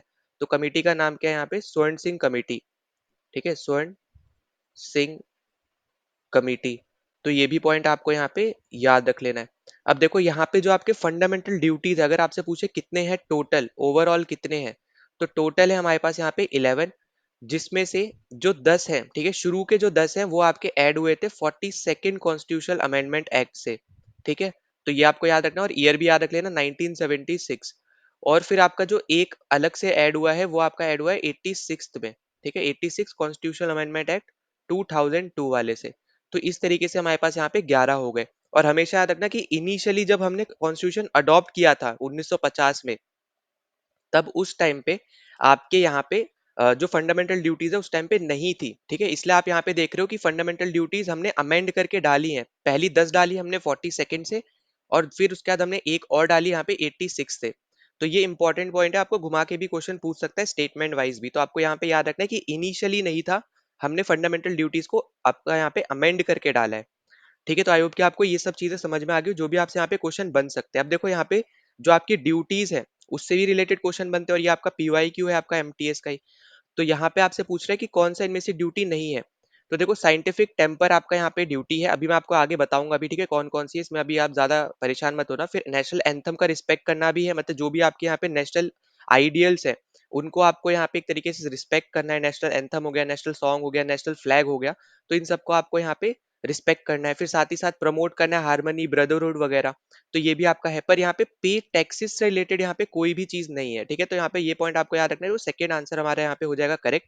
और कौन कौन सी फंडामेंटल ड्यूटीज है तो मैंने यहाँ पे आपको लिस्ट दे रखी है, इसको आप जरूर गो थ्रू कर लेना। और कीवर्ड्स जो है आपके उनको मैंने रेड कलर से यहाँ पे मार्क कर दिया, ठीक है, ताकि आप कीवर्ड के थ्रू याद रखो। कंप्लीट याद रखने की जरूरत भी नहीं पड़ेगी आपको, क्योंकि अगर आप देखो यहाँ पे ऑप्शंस में भी आपको बहुत छोटा सा आपको यहाँ पे स्टेटमेंट दिया है, कंप्लीट स्टेटमेंट नहीं दिया है। तो इस तरीके से आपको यहाँ पे याद रखना है कि पहला वाला आइडियल से रिलेटेड यहाँ पे बात करते हैं कि हमें यहाँ पे अपने आइडियल्स जो है, जैसे आपके यहाँ पे नेशनल फ्लैग्स वगैरह हो गए, कोई भी इंस्टीट्यूशंस है, कोई आपका नेशनल एंथम है, नेशनल सॉन्ग है, तो उनको हमें यहाँ पे रिस्पेक्ट देनी है, ठीक है। वहीं जो आपका दूसरा बताता है वो बताता है कि जो आपके यहाँ पे उस टाइम पे आइडल्स थे, आइडल्स अलग है और ये आइडियल्स अलग है, ठीक है। तो वहाँ पे आइडल्स मतलब एक तरीके से आप जो सेकंड वाला बोल रहा है वो आप ऐसे समझ लो जो आपके नेशनलिस्ट लोग थे, ठीक है, जिन्होंने लड़ाई लड़ी थी, जो इंडियन स्ट्रगल के लिए यहाँ पे जिन्होंने काम किया था, आपका यहाँ पे इंडिपेंडेंस के लिए यहाँ पे काम किया था। जैसे भगत सिंह हो गए आपके यहाँ पे, महात्मा गांधी जी हो गए, ठीक है। तो ऐसे और भी आपके लाला लाजपत राय, बहुत ज्यादा लोग हैं, आपको आपको पता ही है यहाँ पे। तो उन सब की हमें यहाँ पे रिस्पेक्ट करनी है, ठीक है। तो ये भी पॉइंट आपको याद रखना है। फिर सी से आप याद रख सकते हो, सी मतलब क्या होता है, थ्री होता है। तो थ्री चीजें आपको यहाँ पे याद रखनी है, वो है सोवनिटी, यूनिटी और इंटीग्रिटी, ठीक है। तो इस तरीके से याद रख लेना। फिर इसको देखो याद रखने का सिंपल, आप ए बी सी करके याद रखोगे तो ज्यादा अच्छा रहेगा। जैसे डी से आप डिफेंड याद रख सकते हो, ठीक है, कि हमें अगर कभी भी यहाँ पे कंट्री चाहे यहाँ पे बुलाना, तो हमें यहाँ पे मतलब एक तरीके से यहाँ पे बोला गया कि यहाँ पे जो लोकल लोग हैं उनको भी यहाँ पे पार्टिसिपेट करना होगा, ठीक है, एक तरीके से। पर ये इन्फोर्सेबल नहीं है, ये भी आपको समझना है, ठीक है। फिर आपका यहाँ पे आ जाता है ई, तो वो आपका आ जाएगा यहाँ पे ब्रदरहुड से रिलेटेड, ठीक है, हार्मनी, ब्रदरहुड, इस सब से, इन सब चीजों से रिलेटेड। तो जैसे आप अगर 5 से क्या कर सकते हो, आप मुट्ठी बना सकते हो ना, 5 आपके यहाँ पे उँगली और अंगूठा सब कुछ लेके, तो आप मुट्ठी बना सकते हो। उसके उसके रिस्पेक्ट में आप यहाँ पे इसको याद रख सकते हो कि जब मुट्ठी बना रहे हो तो इसका मतलब क्या है यहाँ पे कि ब्रदरहुड है एक तरीके से, ठीक है? सब एक साथ है। फिर उसके बाद अगर हम आगे बात करते हैं यहाँ पे, तो एफ से आप याद रख सकते हो यहाँ पे, एफ से जो आपके फोर्ट्स वगैरह हो गए, किले वगैरह हो गए, हेरिटेज यहाँ पे जो भी हो गया, कल्चरल हेरिटेज वगैरह हो गई, तो उससे आप इसके रिस्पेक्ट में आप एफ से ये चीज याद रख सकते हो। फिर उसके बाद आपका आ जाता है यहाँ पे जी, ठीक है? जी से आप यहाँ पे इन्वायरमेंट, ठीक है, ग्रीनरी, ये आप यहाँ पे याद रख सकते हो। उसके बाद आपका यहाँ पे आता है एच, एच से आपका साइंटिफिक टेम्पर, ठीक है? उसके बाद आपका यहाँ पे साइंटिफिक टेम्पर एक तरीके से यहाँ पे ये कि बहुत सोच समझ के कदम उठाने, एक तरीके से आप ये सिंपल टर्म्स में ऐसे समझ लो कि बिना मतलब कोई भी कुछ बोल रहा है उसके कहने पे आपको नहीं आना है, आप सिंपल टर्म्स में आप यहाँ पे ये समझ सकते हो, ठीक है? अब उसके बाद आपको यहाँ पे पब्लिक प्रॉपर्टी को यहाँ पे कोई भी यहाँ पे हानि नहीं पहुंचानी है, ये यहाँ पे बोला गया है, ठीक है? जी एच, फिर आपका आई, फिर जे और के, ठीक है? के वाला आपका यहाँ पे इंपॉर्टेंट रहेगा क्योंकि 86 में अलग से ये सिर्फ एकलौता ऐड हुआ था जिसमें एजुकेशन के रिस्पेक्ट में बात करी गई है। और इसमें यहाँ पे ये ईयर याद रखना, ठीक है? 6 से 14 ईयर्स, ये इंपॉर्टेंट है, ईयर याद रखना। और किससे रिलेटेड है? एजुकेशन से रिलेटेड है बच्चों की, और कौन से एज के बच्चों की? 6 से लेके 14 ईयर्स के एज के मतलब यहाँ पे बच्चों की एजुकेशन से रिलेटेड आपका यहाँ पे ये लास्ट वाला फंडामेंटल ड्यूटी है, ठीक है? तो ये पॉइंट्स आपको सब यहाँ पे याद रख लेना है। यहाँ पे मैंने मार्क कर रखा है हर एक में जो भी आपका कीवर्ड रहेगा, तो उसके थ्रू आप यहाँ पे याद रखोगे तो ज्यादा इजी रहेगा। बाकी आपके जो भी ऑप्शंस जो यहाँ पे बनते हैं वो हमने यहाँ पे सब डिस्कस कर लिया है, ठीक है? यहाँ पे जितने भी क्वेश्चन बन सकते हैं सब हमने यहाँ पे फंडामेंटल ड्यूटी से रिलेटेड डिस्कस कर लिया है। तो अगले क्वेश्चन पे चलते हैं। तो अगले क्वेश्चन में हमसे पूछा जा रहा है कि जो आपका आर्टिकल 371 सी होता है वो यहाँ पे कौन से स्टेट को स्पेशल स्टेटस यहाँ पे देता है, ठीक है? तो देखो यहाँ पे आपको याद रखना है कि आर्टिकल 371 जो है वो आपका देता है महाराष्ट्र एंड गुजरात को स्पेशल स्टेटस, ठीक है? पर 371 के और भी आपके सब डिविजन है, सब डिवीजन मतलब यहाँ पे 371 ए बी सी डी ऐसे करके, ठीक है? पर वो अलग अलग आपके स्टेट्स को स्पेशल स्टेटस देते हैं, तो ये भी पॉइंट आपको समझना है, वो सिर्फ महाराष्ट्र और गुजरात की बात नहीं करेंगे। अब जैसे आपका आर्टिकल 371 ए है, तो 371 ए आपका यहाँ पे नागालैंड को स्पेशल स्टेटस देता है, जो आपको यहाँ पे ऑप्शन में भी दे रखा है, तो यही हमारा यहाँ पे क्या हो जाएगा, करेक्ट आंसर हो जाएगा।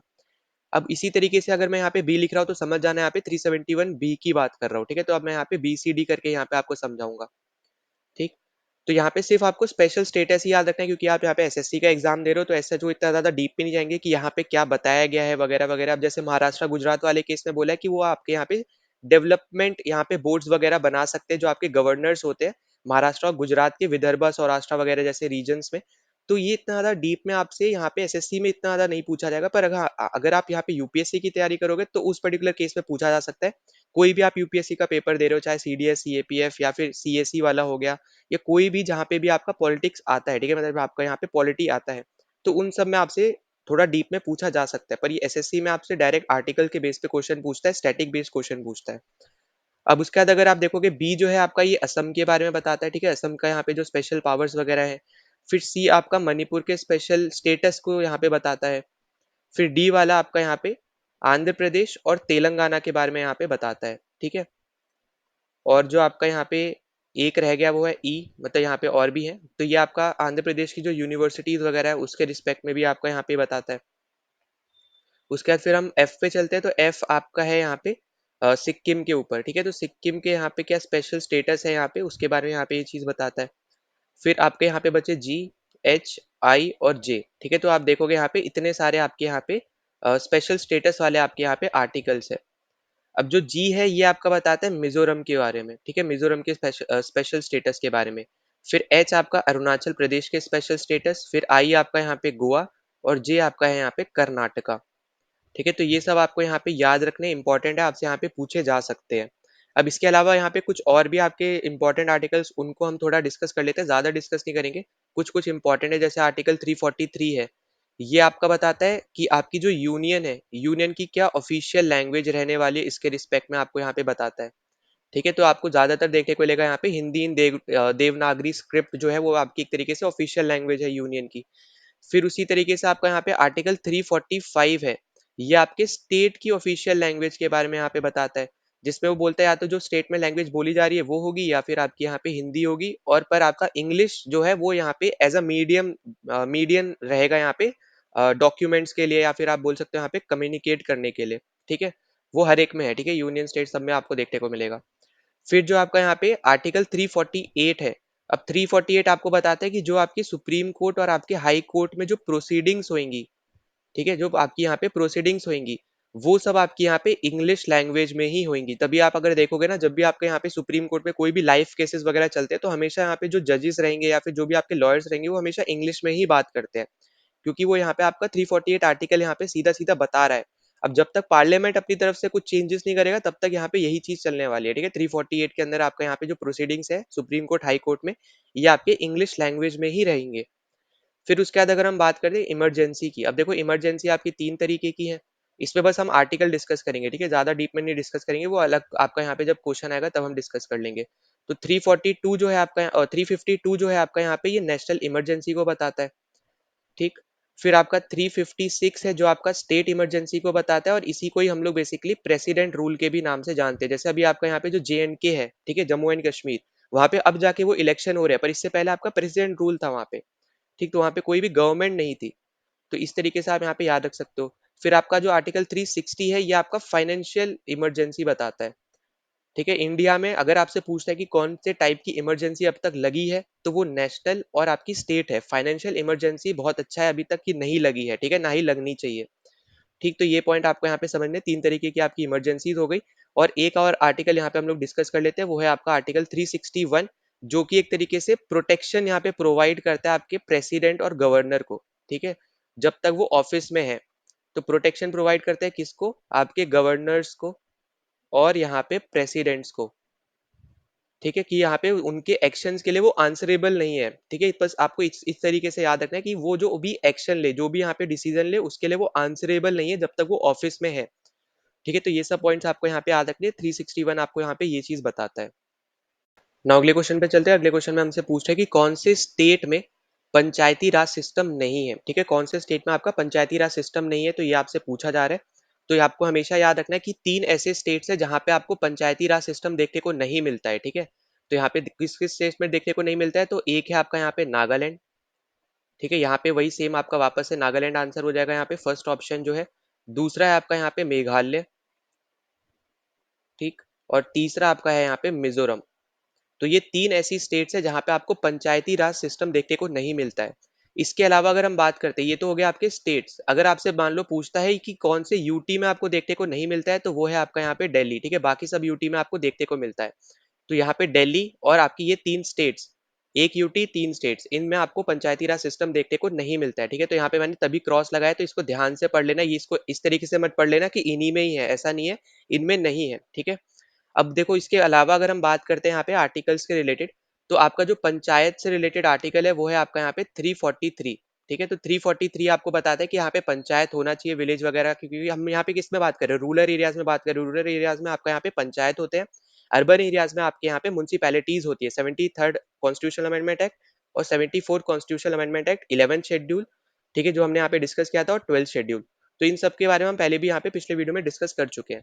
अब देखो यहाँ पे आपसे ना जनरली इसके कुछ आर्टिकल्स के बारे में पूछा जाता है, तो बहुत ज्यादा इंपॉर्टेंट जो आर्टिकल्स है वो हम यहाँ पे डिस्कस कर लेते हैं। तो देखो जो ए है आपका यहाँ पे 343A, ये आपका बताता है ग्राम सभा के बारे में, ठीक है।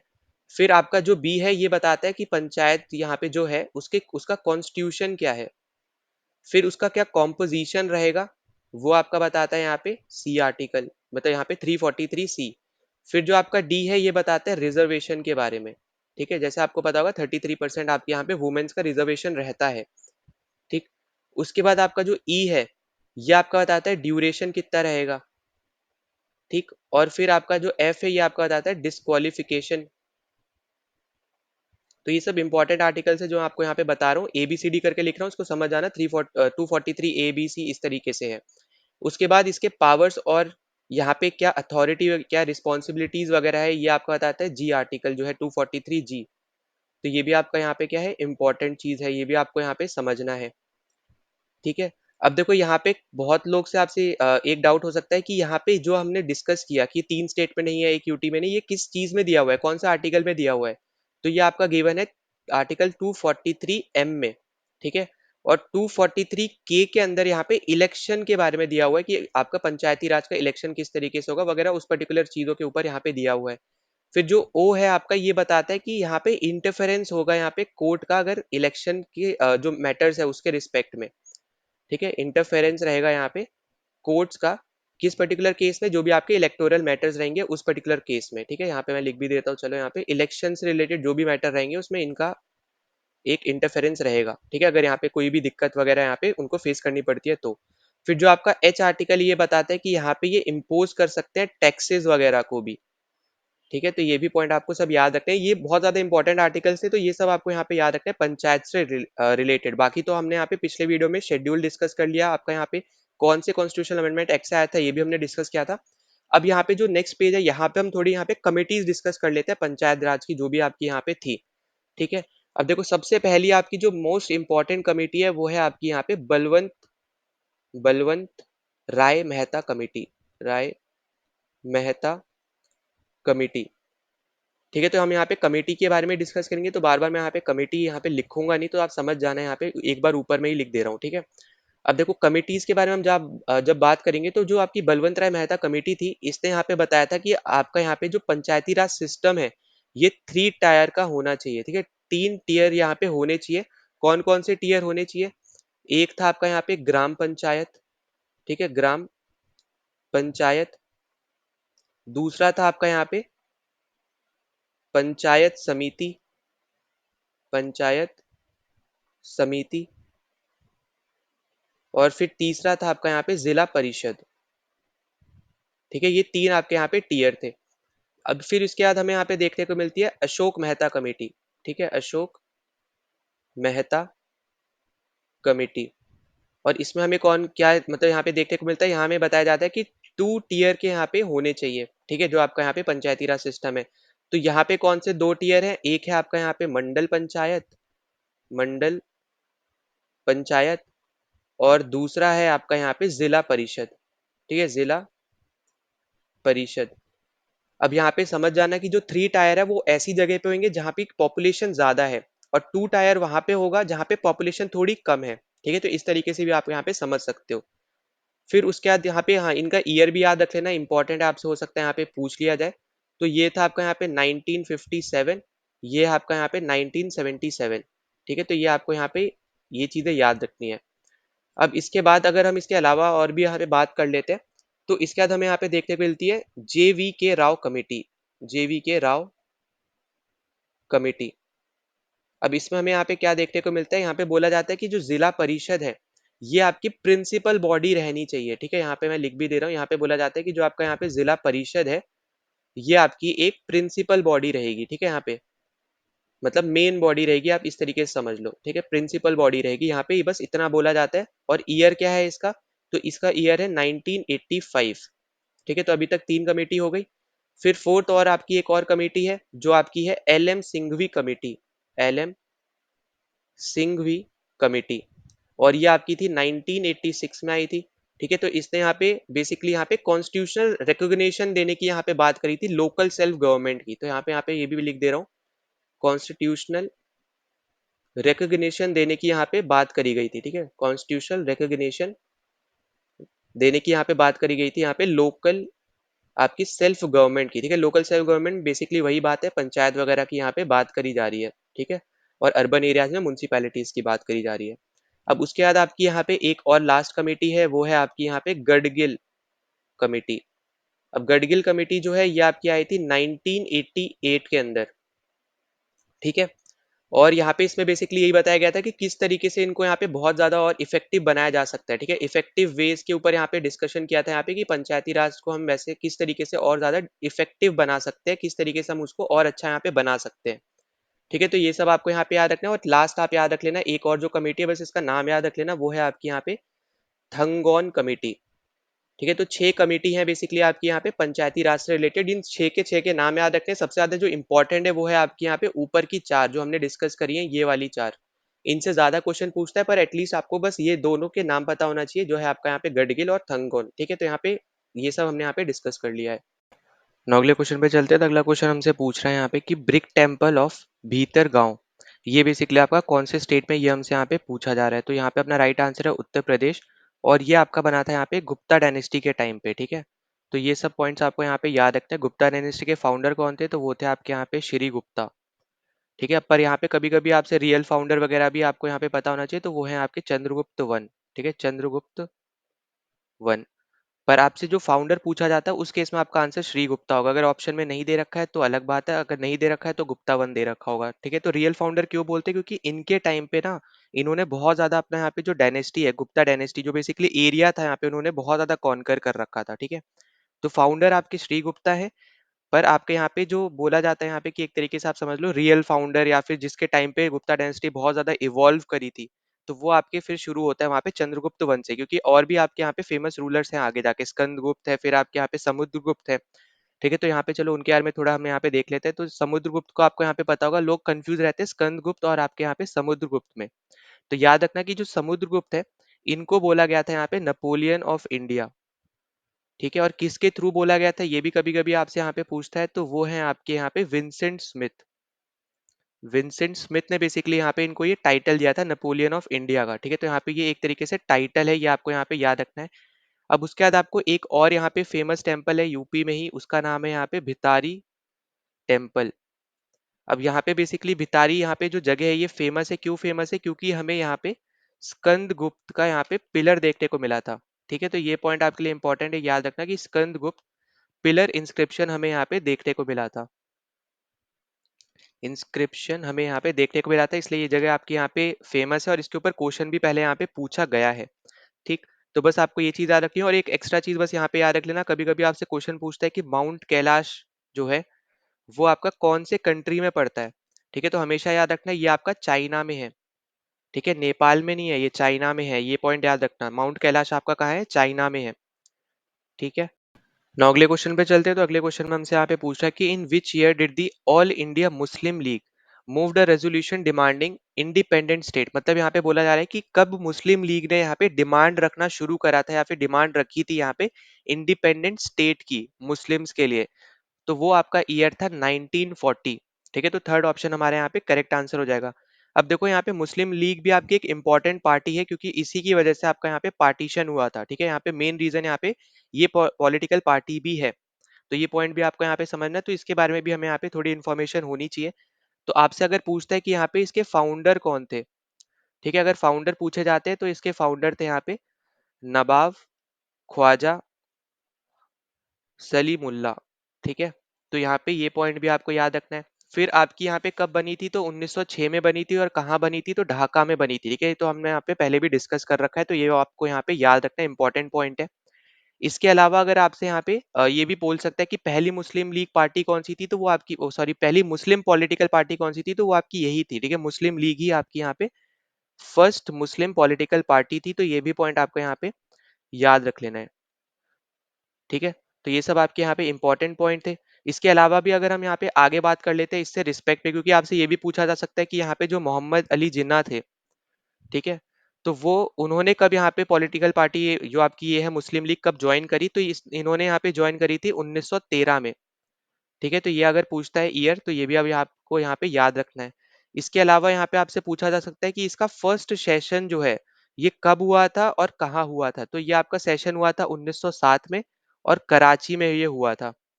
ठीक है, तो ये पॉइंट सब आपको यहाँ पे याद रखने हैं। फिर इसके अलावा आपको याद रखना है कि ये डिसॉल्व भी हो गई थी। ठीक है, अभी प्रेजेंट में ये है नहीं, अलग अलग फॉर्म्स में प्रेजेंट है, मतलब तोड़ के टुकड़ों में यहाँ पे अलग अलग पार्टीज बन गई थी, वो अलग चीज है। पर अभी यहाँ पे ये मेन जो पॉलिटिकल पार्टी थी अभी ये है नहीं। तो ये आपकी जैसे ही आजाद हुए, जैसे आपका यहाँ पे आजाद हुआ था पाकिस्तान, आप ये समझ लो कि यहाँ पे उसी टाइम पे ये पार्टी का पॉलिटिकल जो पार्टी थी यहाँ पे ये क्या हो गई, डिसॉल्व हो गई। अब इसके अलावा आपसे यहाँ पे कभी कभी पूछता है जो आपके यहाँ पे सैयद अहमद खान थे, इन्होंने यहाँ पे क्या चीज बेसिकली यहाँ पे बनाई थी, या फिर आप बोलो यहाँ पे फाउंडर किसके थे, ये तो फाउंडर थे आपके यहाँ पे ये अलीगढ़ मुस्लिम यूनिवर्सिटी के। ठीक है, और इनका भी एक यही आइडिया था कि एक सेपरेट आपका यहाँ पे स्टेट होना चाहिए मुस्लिम्स के लिए। तो उन्हीं के आइडिया पे आप बोल सकते हो एक तरीके से कि यहाँ पे जो मुस्लिम लीग है उन्होंने यहाँ पे काम किया था। ठीक है, तो यहाँ पे ऐसा नहीं है कि सिर्फ सीधा सीधा मुस्लिम लीग आई और उन्होंने ही यहाँ पे ये चीज सोचना शुरू कर दी थी, ऐसा नहीं है, पहले भी लोगों ने यहाँ पे सोचा था। पर उसको एक तरीके से आप बोलो इम्प्लीमेंट करके वो उन्होंने ही दिखाया कि यहाँ पे इंडिया के फिर यहाँ पे दो टुकड़े कर दिए। ठीक है, तो ये पॉइंट भी आपको यहाँ पे समझना है। ठीक है, तो ये सब पॉइंट्स आपको यहाँ पे याद रखने हैं, ये सब इंपॉर्टेंट चीजें हैं जो हमने यहाँ पे सब डिस्कस करी है। नौ अगले क्वेश्चन पे चलते हैं। तो अगला आपका यहाँ पे ज्योग्राफी से रिलेटेड क्वेश्चन, और यहाँ पे आपसे पूछ रहा है कि जो नेशनल वाटरवे 2 है ये आपसे पूछा जा रहा है कि कौन से रिवर के ऊपर बेस्ड है, बस आपको यहाँ पे यही आंसर बताना है। तो यहाँ पे अपना राइट आंसर क्या हो जाएगा, यहाँ पे ब्रह्मपुत्र अपना यहाँ पे राइट आंसर हो जाएगा, ठीक है, फर्स्ट ऑप्शन। तो देखो यहाँ पे आपसे ये भी पूछा जा सकता है कि यहाँ पे कौन से एक्ट के थ्रू आपके नेशनल वाटरवेज बनते हैं, तो ये आपको यहाँ पे याद रखना है। तो उस एक्ट का नाम है आपका नेशनल वाटरवेज एक्ट ऑफ 2016, ठीक है। तो आपको यहाँ पे ईयर भी पूछ सकता है, जनरली आपके एसएससी एग्जाम्स में जो आपकी स्कीम्स वगैरह आती है उसके ईयर पूछ लेता है। तो यहाँ पे आपको एक्ट के भी ईयर पता होना चाहिए, ठीक है। तो आपसे ये भी पूछा जा सकता है। अगर आपसे यहाँ पे टोटल पूछे तो टोटल हमारे पास यहाँ पे 111 है, ठीक है। इसके अलावा यहाँ पे मैंने एक इमेज लगा रखी है, तो उसके थ्रू हम लोग यहाँ पे आगे बात कर लेते हैं। तो देखो यहाँ पे आप क्लियरली देख पाओगे, जो आपका नेशनल वाटरवे वन है ना, ये आपको यहाँ पे याद रखना है, ये आपका गंगा पे है, ठीक है, गंगा रिवर पे है, भागीरथी से आती है, भागीरथी से आपका यहाँ पे आप बोल सकते हो यहाँ पे इलाहाबाद से इंपॉर्टेंट रहेगा वैसे तो, ठीक है। तो इलाहाबाद से आपका हल्दिया तक ये आपका रहता है, ये आपको यहाँ पे याद रखना है, गंगा, भागीरथी, हुगली और हल्दिया से इलाहाबाद या फिर इलाहाबाद से हल्दिया, ठीक है। स्टार्टिंग आप यहाँ पे इलाहाबाद रखोगे मतलब प्रयागराज, ठीक है, क्योंकि नाम चेंज हो गया तो यहाँ पे प्रयागराज से हल्दिया। और आपसे यहाँ पे डिस्टेंस भी पूछ सकता है, एसएससी एग्जाम्स में आपसे यहाँ पे जनरली नंबर्स वगैरह के ऊपर क्वेश्चन पूछता है, तो ये आपको ये भी याद रखना है। नेशनल वाटरवे टू आपका यहाँ पे ब्रह्मपुत्र पे है, जो अभी हमने यहाँ पे देखा। फिर नेशनल वाटरवे फोर याद रखना है, ये आपका कृष्णा रिवर पे है, ठीक है। तो जो आपको यहाँ पे ये देखने को मिल रहा है ना, ये वाला एरिया यहाँ पे, ठीक है। तो ये सब आपको यहाँ पे जो इंपॉर्टेंट रिवर्स है ना, उनके बारे में आपको एटलीस्ट अच्छे से यहाँ पे पता होना चाहिए कि कौन सा रिवर पे कौन सा आपका नेशनल वाटरवे है। जैसे आपका यहाँ पे ताप्ती रिवर है, नेशनल वाटरवे आपका 100 है यहाँ पे, ठीक है। सुंदरवंश के आपके अराउंड यहाँ पे 97 है। फिर आपका नर्मदा रिवर पे 73 है। तो इनके ऊपर क्वेश्चन पूछे जाएंगे, जहाँ पे जो आपकी बहुत ज्यादा फेमस जो रिवर्स है, ठीक है, उनके ऊपर आपसे क्वेश्चन पूछे जा सकते हैं। तो ये सब आपको यहाँ पे याद रखना है। इसके लिए यहाँ पे जब आप पीडीएफ लोगे यहाँ पे, ठीक है, अगर आपने टेलीग्राम चैनल ज्वाइन नहीं किया तो यहाँ पे ज्वाइन कर लेना पहले तो, और इसकी पीडीएफ आपको यहाँ मिल जाएगी, तो इसको यहाँ पे एक बार गो थ्रू कर लेना, ठीक है। now अगले क्वेश्चन पे चलते हैं। तो अगले क्वेश्चन में हमसे पूछ रहा जा रहा है यहाँ पे कि इन चारों पोर्ट्स के ऑप्शन में से कौन सा एक परफेक्ट एग्जाम्पल है यहाँ पे वेस्टर्न कोस्ट पोर्ट का। अब देखो इससे ज्यादा इजी क्वेश्चन नहीं हो सकता। क्यों नहीं हो सकता? क्योंकि आपको यहाँ पे मुंबई पोर्ट क्लियरली दे रखा है नाम के साथ ही, और आपको पता है कि आपका जो मुंबई है महाराष्ट्र के अंदर आता है, महाराष्ट्र आपका वेस्ट साइड में आता है ना। अगर आपको बस इतनी सी भी नॉलेज है तो भी आप इसको सॉल्व कर सकते हो, भले आपको बाकी के लोकेशन ही नहीं पता कि आपका ये टूटीकोरिन पोर्ट कहाँ है, आपका यहाँ पे प्रदीप कोर्ट कहाँ है, विशाखापट्टनम कोर्ट का, अगर आपको यहाँ पे पता ही नहीं है तब भी आप इसको सॉल्व कर सकते थे, क्योंकि आपको मुंबई पोर्ट, मुंबई के बारे में आपको पता है कि मुंबई आपका वेस्ट साइड में आता है, महाराष्ट्र आपका वेस्ट में है। और यहाँ पे आपसे क्योंकि पूछ रहा है एग्जाम्पल क्या होगा वेस्ट कोस्ट पोर्ट का, तो ऑब्वियस सी बात है कि आपके चारों ऑप्शन में सिर्फ एक ही आपका ऐसा पोर्ट रहेगा जो वेस्ट साइड में रहेगा। तो यहाँ पे अपना राइट आंसर क्या हो जाएगा, यहाँ पे मुंबई। अब देखो बाकी जो आपके हैं, ये टूटीकोरिन जो है ये आपको तमिलनाडु में देखने को मिलता है, ठीक है। तमिलनाडु आपका यहाँ पे ईस्ट साइड की तरफ थोड़ा आ जाता है, पर नीचे में, मतलब साउथ ईस्ट आप बोल सकते हो एक तरीके से। फिर जो आपका परिदीप पोर्ट है ये आपको उड़ीसा में देखने को मिलता है, ठीक है। फिर आपका जो विशाखापट्टनम पोर्ट है ये आपको यहाँ पे आंध्र प्रदेश में देखने को मिलता है। अब देखो इससे रिलेटेड भी मैंने आपको आगे यहाँ पे मैप लगा रखा है, तो इसको आप जरूर गो थ्रू कर लेना। अब जैसे इंपॉर्टेंट अगर हम देखें तो यहाँ पे वेस्ट बंगाल में जैसे आपका हल्दिया पोर्ट हो गया, फिर प्रदीप हो गया आपका यहाँ पे उड़ीसा, विशाखापट्टनम आपका आंध्र प्रदेश। फिर इसके अलावा अगर हम आगे बात करें, जैसे चेन्नई, एन्नौर हो गया आपका यहाँ पे, नागापट्टनम हो गया। फिर टूटीकोरिन है ये आपका जो इंपॉर्टेंट है, जो अभी हमने यहाँ पे देखा। कोची आपका यहाँ पे केरला में हो गया, ठीक है। अलीपुर शाह आपका यहाँ पे हो गया। मतलब जो इम्पोर्टेंट है वही सब हम यहाँ पे डिस्कस कर रहे हैं। जैसे आपका पानाजी है, आपका यहाँ पे मुर्मुगांव है, सब गोवा में है। आपका मैंगलोर आपका कर्नाटका में है, ठीक है। फिर आपका यहाँ पे आर्टिफिशियल पोर्ट जो आपका है यहाँ पे जवाहरलाल नेहरू पोर्ट, ठीक है, ये इंपॉर्टेंट है, जिसका नाम ही बेसिकली मुंबई पोर्ट है, ठीक है, जो यहाँ पे दे ही रखा है वो यहाँ पे इसी पोर्ट का ही नाम दे रखा है, ठीक है। तो यहाँ पे कंफ्यूज मत होना। फिर आपका यहाँ पे मुंद्रा पोर्ट है, ठीक है। इसके अलावा आपका कांडला पोर्ट है। तो ये सब आपके इंपॉर्टेंट पोर्ट्स है, यहाँ पे आपको दे रखी है इन्फॉर्मेशन, आप जाके जरूर इसको गो थ्रू कर लेना। वरना आपको यहाँ पे इजिली आप इसको सॉल्व भी कर सकते थे, इसमें कोई बहुत बड़ा यहाँ पे क्वेश्चन नहीं था ये, ठीक है, हार्ड क्वेश्चन नहीं था, बहुत ही ईजी क्वेश्चन था। आपको सीधे ही नाम उन्होंने दे दिया। अगर जवाहरलाल नेहरू पोर्ट करके देता तो यहाँ पे थोड़ा मुश्किल होता, ठीक है ना। अगले क्वेश्चन पे चलते हैं। तो अगले क्वेश्चन में हमसे पूछा जा रहा है कि फर्स्ट बैटल ऑफ टेरेन जो यहाँ पे लड़ाई लड़ी गई थी वो कौन से साल में यहाँ पे लड़ी गई थी। तो देखो यहाँ पे सबसे पहली चीज आपको पता होना चाहिए कि किसके बीच में यहाँ पे लड़ी गई थी। तो यहाँ पे एक तरफ थे आपके यहाँ पे पृथ्वीराज चौहान, ठीक है, बहुत ज्यादा फेमस रूलर है, इनके ऊपर यहाँ पे मूवी भी आई थी अगर आपने देखी हो। दूसरा आपका था यहाँ पे मोहम्मद गौरी, ठीक है, मोहम्मद गौरी। अब देखो इस नाम की ना आपकी दो बैटल हुई है, एक आपकी पहली और एक है आपकी यहाँ पे सेकंड। अब फर्स्ट बैटल ऑफ टेरेन जो आपकी थी वो यहाँ पे लड़ी गई थी 1191 में, ठीक है। और दूसरी वाली जो थी, दूसरी वाली आपके अगले ही साल लड़ी गई थी 1192 में। तो देखो पहली वाली को यहाँ पे किसने जीता था, फर्स्ट वाली जो जीती थी वो जीती थी आपके यहाँ पे पीआर चौहान, ठीक है, पृथ्वीराज चौहान ने। तो ये चीज आपको यहाँ पे याद रखनी है, हो सकता है आपसे इस तरीके से भी पूछ लिया जाए। पर इन्होंने जब जीती तो इसको इन्होंने मारा नहीं था, इसको यहाँ पे माफ करके वापस भेज दिया था, पर फिर ये वापस आया और 1192 में इसने फिर आपके यहाँ पे पृथ्वीराज चौहान को यहाँ पे हराया।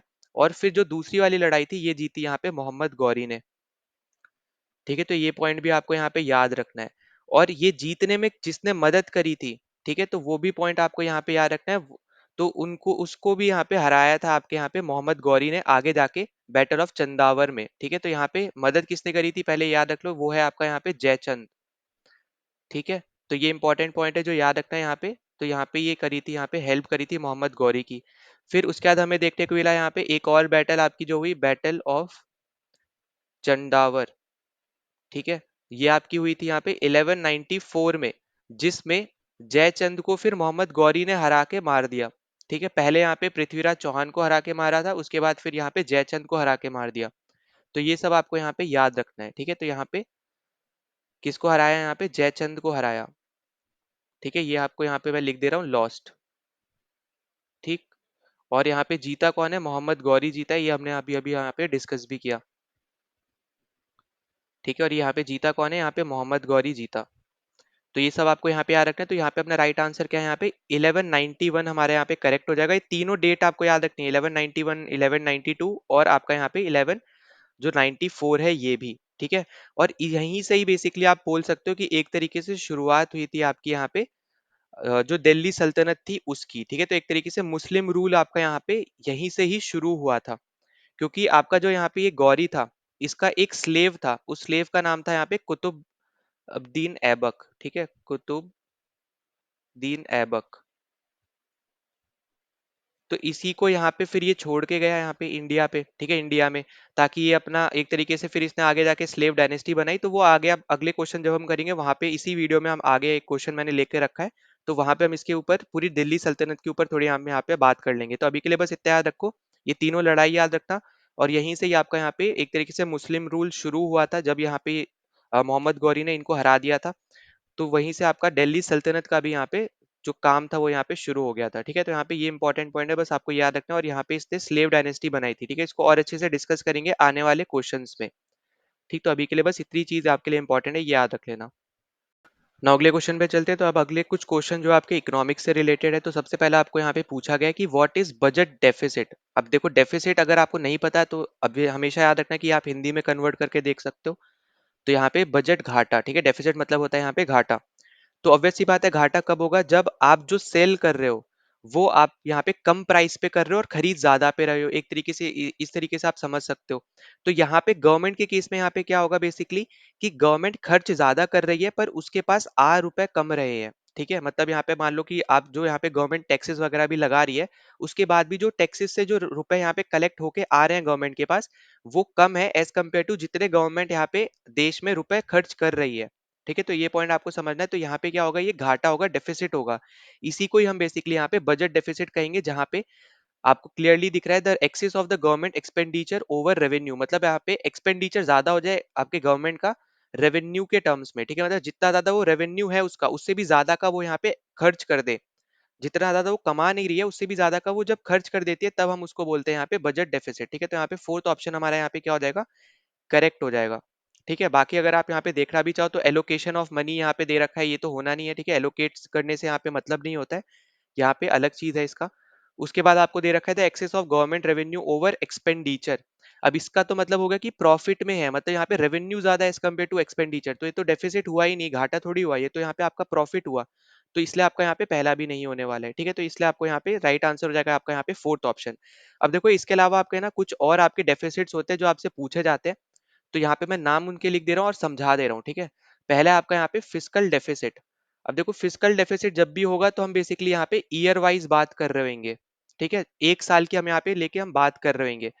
तो इस पर्टिकुलर केस में जब भी आपको फिजिकल डेफिसिट दिया होगा, उस डेफिनेशन में आपको ईयर भी दिया होगा, ठीक है, ईयर यहाँ पे जो वर्ड है वो आपको दिया होगा। अब यहाँ पे भी सेम ही चीज हो रही है, क्योंकि डेफिसिट हो रहा है, डेफिसिट मतलब घाटा हो रहा है, पर यहाँ पे अब ईयर वाइज बात करें कि उस ईयर में गवर्नमेंट का एक्सपेंडिचर ज्यादा था एज कम्पेयर टू उसकी इनकम से या फिर रेवेन्यू से। ठीक है, तो ये पॉइंट आप समझ जाना। अब उसके बाद आपका एक होता है यहाँ पे प्राइमरी डेफिसिट।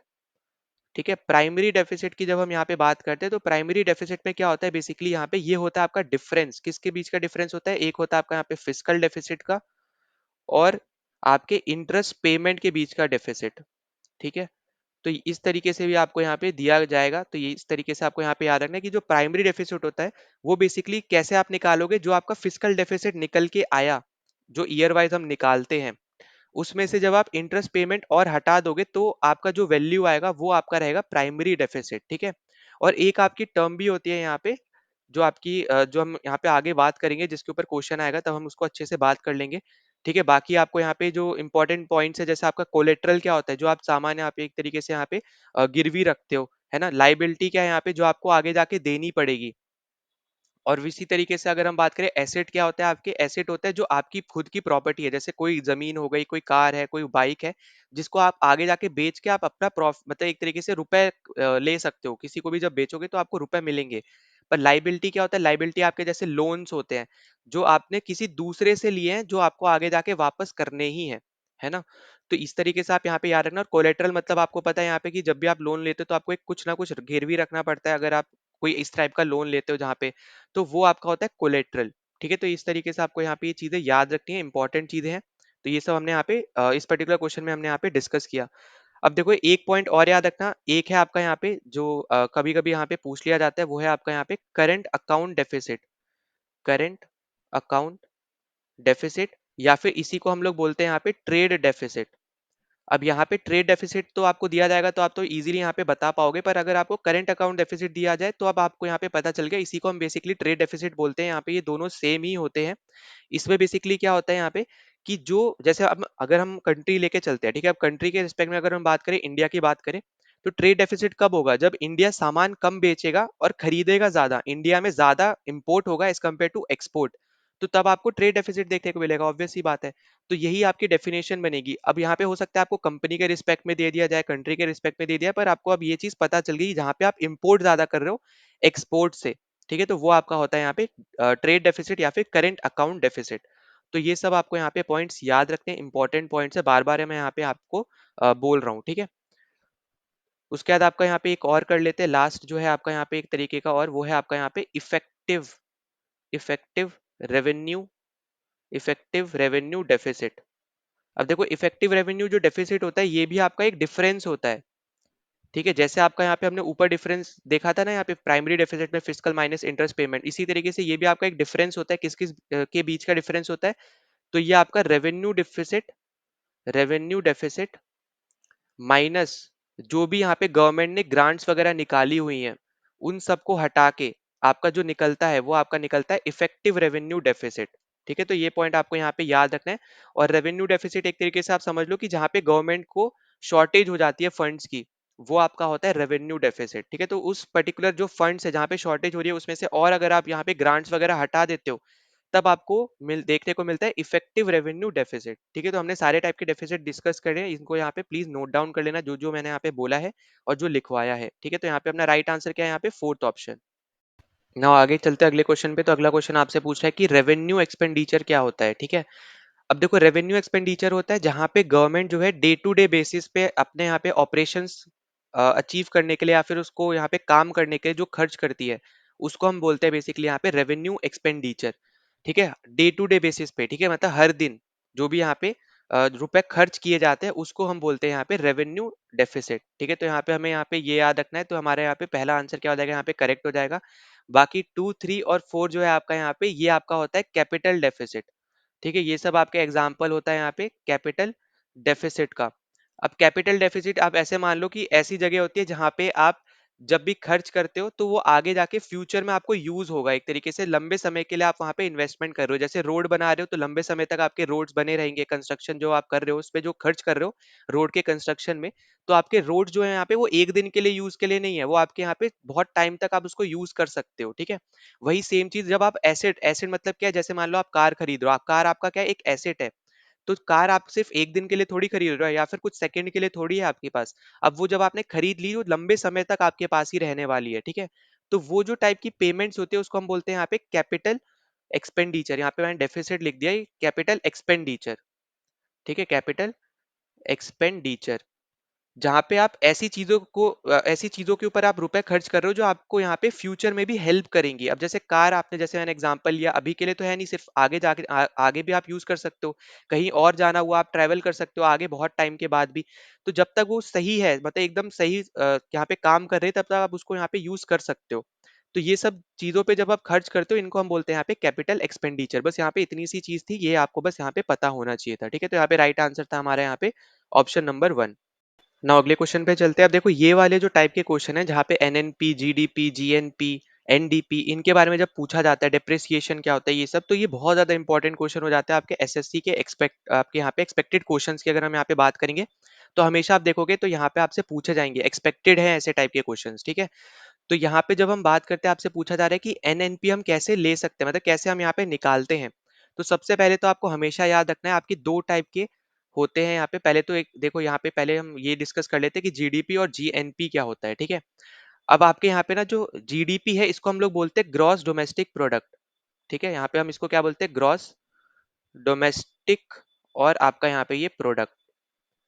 और आपका जीएनपी क्या होता है, ये होता है आपका यहाँ पे gross national product, gross national product. अब देखो इसका कहने का मतलब क्या है, ये आपके दो तरीके के अलग अलग तरीके के आपके यहाँ पे आप बोल लो यहाँ पे प्रोडक्ट हो गए, ठीक है। पर यहाँ पे जीडीपी क्या होता है, जीडीपी बेसिकली होता है कि आप सिर्फ जो भी आप इनकम कमा रहे हो, ठीक है, चाहे आप कमा रहे हो, कोई फॉरेनर कमा रहा है, पर वो सिर्फ और सिर्फ इंडिया में ही रह के कमा रहा है, वो सब जो होगा वो आपका जीडीपी के अंदर काउंट होता है, ठीक है। तो इस तरीके से याद रखना, चाहे कोई इंडियन कमा रहा हो या फिर कोई भी आपका फॉरेनर कमा रहा हो, ठीक है, कोई भी इंडियन हो चाहे फॉरेनर हो, पर वो सिर्फ और सिर्फ इंडिया में ही होना चाहिए, इन इंडिया ओनली, ठीक है। तभी यहाँ पे उनकी जो सैलरीज है या जो भी उनकी इनकम है, जो भी आप बोल लो, उन सब चीज को मिला के हम बोलते हैं वो हमारा यहाँ पे जीडीपी का हिस्सा बनता है, ठीक है। वहीं पे अगर हम जीएनपी की बात करें, ग्रॉस नेशनल प्रोडक्ट, तो यहाँ पे सिर्फ और सिर्फ इंडियन के ही हम यहाँ पे बात करेंगे। पर यहाँ पे कंप्लीट वर्ल्ड की हम बात कर रहे होंगे, मतलब यहाँ पे कोई भी इंडियन, चाहे वो इंडिया में काम कर रहा हो या फिर आपका मान लो कोई दूसरी कंट्री है जो फॉरेन कंट्री है, जैसे कोई भी आपके जहाँ पे नेबरिंग कंट्रीज में आप जैसे ले लो, श्रीलंका हो गया या फिर बांग्लादेश में कोई काम कर रहा है इंडियन, कोई नेपाल में कर रहा है, कोई चाइना में कर रहा है, कोई यूएस में कर रहा है, कोई यूरोप की कोई कंट्री में कर रहा है, तो वहां से जो भी उसको इनकम जनरेट हो रही है, उन सब की इनकम को मिला के जो हमारे पास निकल के आता है वो सब आपका होता है यहाँ पे जीएनपी, ठीक है। तो ये सब पॉइंट्स आपको यहाँ पे याद रखने हैं, और इसी का आपको यहाँ पे ये दोनों आपको यहाँ पे डिफरेंस पता होना चाहिए, ठीक है, तभी आप यहाँ पे निकाल पाओगे। अब देखो हमेशा याद रखना कि जब एनएनपी की बात होगी ना तो ऑब्वियस सी बात है आप उसको जीएनपी से ही निकालोगे, ठीक है। आप कैसे करके निकालोगे वो अलग बात है, पर ये याद रखना है कि एनएनपी आपका जीएनपी से ही निकलेगा, क्योंकि आपका यहाँ पे क्लियरली दिख रहा है नेशनल प्रोडक्ट है, ठीक है, नेशनल प्रोडक्ट है।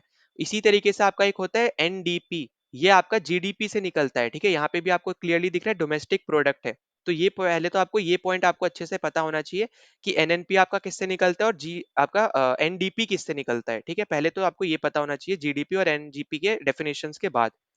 अब उसके बाद आपको पता होना चाहिए कि यहाँ पे जब भी हम एनडीपी या फिर एनएनपी को निकालेंगे तो हमेशा हम यहाँ पे डेप्रिसिएशन को माइनस करेंगे, मतलब यहाँ पे जो प्लस वाला सिनेरियो है ये हमारा आंसर कभी होना ही नहीं है, ठीक है, जब भी हम एनडीपी एनएनपी की बात करेंगे। तो जब आप यहाँ पे जीडीपी में से माइनस करते हो डेप्रिसिएशन, तब आपका यहाँ पे निकल के आता है एनडीपी। और जब आप यहाँ पे जीएनपी में से माइनस करते हो डेप्रिसिएशन, तब आपका निकल के आता है एनएनपी, ठीक है। तो ये आई होप कि आपको समझ में आ गया। तो आपसे एनएनपी पूछ रहा है तो आपका आंसर क्या हो जाएगा यहाँ पे, सेकंड ऑप्शन, जब आप जीएनपी में से डेप्रिसिएशन माइनस कर देते हो। अब देखो डेप्रिसिएशन मतलब क्या होता है, जैसे मान लो आपने यहाँ पे कोई कार ली, ठीक है, कार का यहाँ पे प्राइस था यहाँ पे जब आपने खरीदी 7 lakhs का। अब यहाँ पे ओवर द ईयर आपका जो कार का प्राइस है वो 7 लाख ही नहीं रहने का है ना, 7 लाख ही थोड़ी रहेगा, वो आपका कम होता जाएगा, क्योंकि अब वो पुराना मॉडल होता जाएगा डे टू डे या फिर आप बोलो ईयर टू ईयर बेसिस पे, है ना। तो जब आप यहाँ पे अगले साल देखोगे तब हो सकता है आपकी यहाँ पे जो कार की वैल्यू है वो 6.75 लैक्स हो जाए। फिर अगले साल हो सकता है कि ऐसा मान लो कि जो भी आपने कार का मॉडल लिया है उसका नया वेरिएंट आ जाए, तो उसके उस केस में क्या होगा कि आपका कार की वैल्यू और ज्यादा डिक्रीज कर जाएगी, हो सकता है यहाँ पे 6 लैक्स हो जाए फिर। तो इस तरीके से आपको हमेशा याद रखना है कि जो भी आप एसेट ले रहे हो ना, उसको हमेशा आपको देखना पड़ेगा कि अगर जैसे जमीन होती है, जमीन का भी अगर आप देखोगे कहीं पे आपके प्राइसेस बढ़ते हैं, कहीं पे जो आपने जमीन ली है उसके प्राइसेस घटते भी हैं, सराउंडिंग्स वगैरह को देखते हुए। तो इसी तरीके से आप कार का एग्जांपल ले सकते हो, जो आपकी 7 लाख की कार थी वो डे टू जब आप यहाँ पे ईयर ईयर बेसिस पे बात करोगे तो आपकी यहाँ पे वैल्यू घटेगी। ठीक है, जब आप यहाँ पे ऐसी कोई कार ले लेते हो, मान लो यहाँ पे आपके पास कोई फरारी की कार है, ठीक है, कोई फरारी कंपनी की कोई ऐसी कार है जो लिमिटेड एडिशन की है, सिर्फ एक दो ही बनी थी और आपके पास है, तो उसकी वैल्यू कम नहीं होगी, अब उसकी वैल्यू ज्यादा होगी। ठीक है, तो ये भी पॉइंट याद रखना कि यहाँ पे अलग तरीके से काम करती हैं दोनों चीजें, दोनों तरीके से काम कर सकती है। अब आपके पास एक ऐसी कार है जो बहुत ज्यादा कॉमन है, पुरानी होती जा रही है, और एक आपके पास एक ऐसी कार है बहुत ज्यादा एक्सपेंसिव थी, लिमिटेड एडिशन था, सिर्फ एक दो या फिर मान लो 10 कार ही बनी थी पूरी, और अभी एक्टिव अगर हम देखें तो सिर्फ 4-5 कार है, तो उस केस में आपकी वो वाले कार की ज्यादा प्राइस रहेगा एज कम्पेयर टू यहाँ पे जो बहुत ज्यादा कॉमन प्राइस है। ठीक है, मतलब कॉमन कार है। तो इस तरीके से आपको यहाँ पे चीजें समझनी है। आई होप कि आपको समझ में आ गया हो कि यहाँ पे जीडीपी क्या होता है, जीएनपी क्या होता है, एनएनपी क्या होता है, और एनडीपी क्या होता है, और साथ ही साथ डिप्रिसिएशन क्या होता है। ठीक है, तो हमने सारी इंपॉर्टेंट टर्म्स भी हमने यहाँ पे डिस्कस कर ली, इंपॉर्टेंट आपका ये क्वेश्चन है।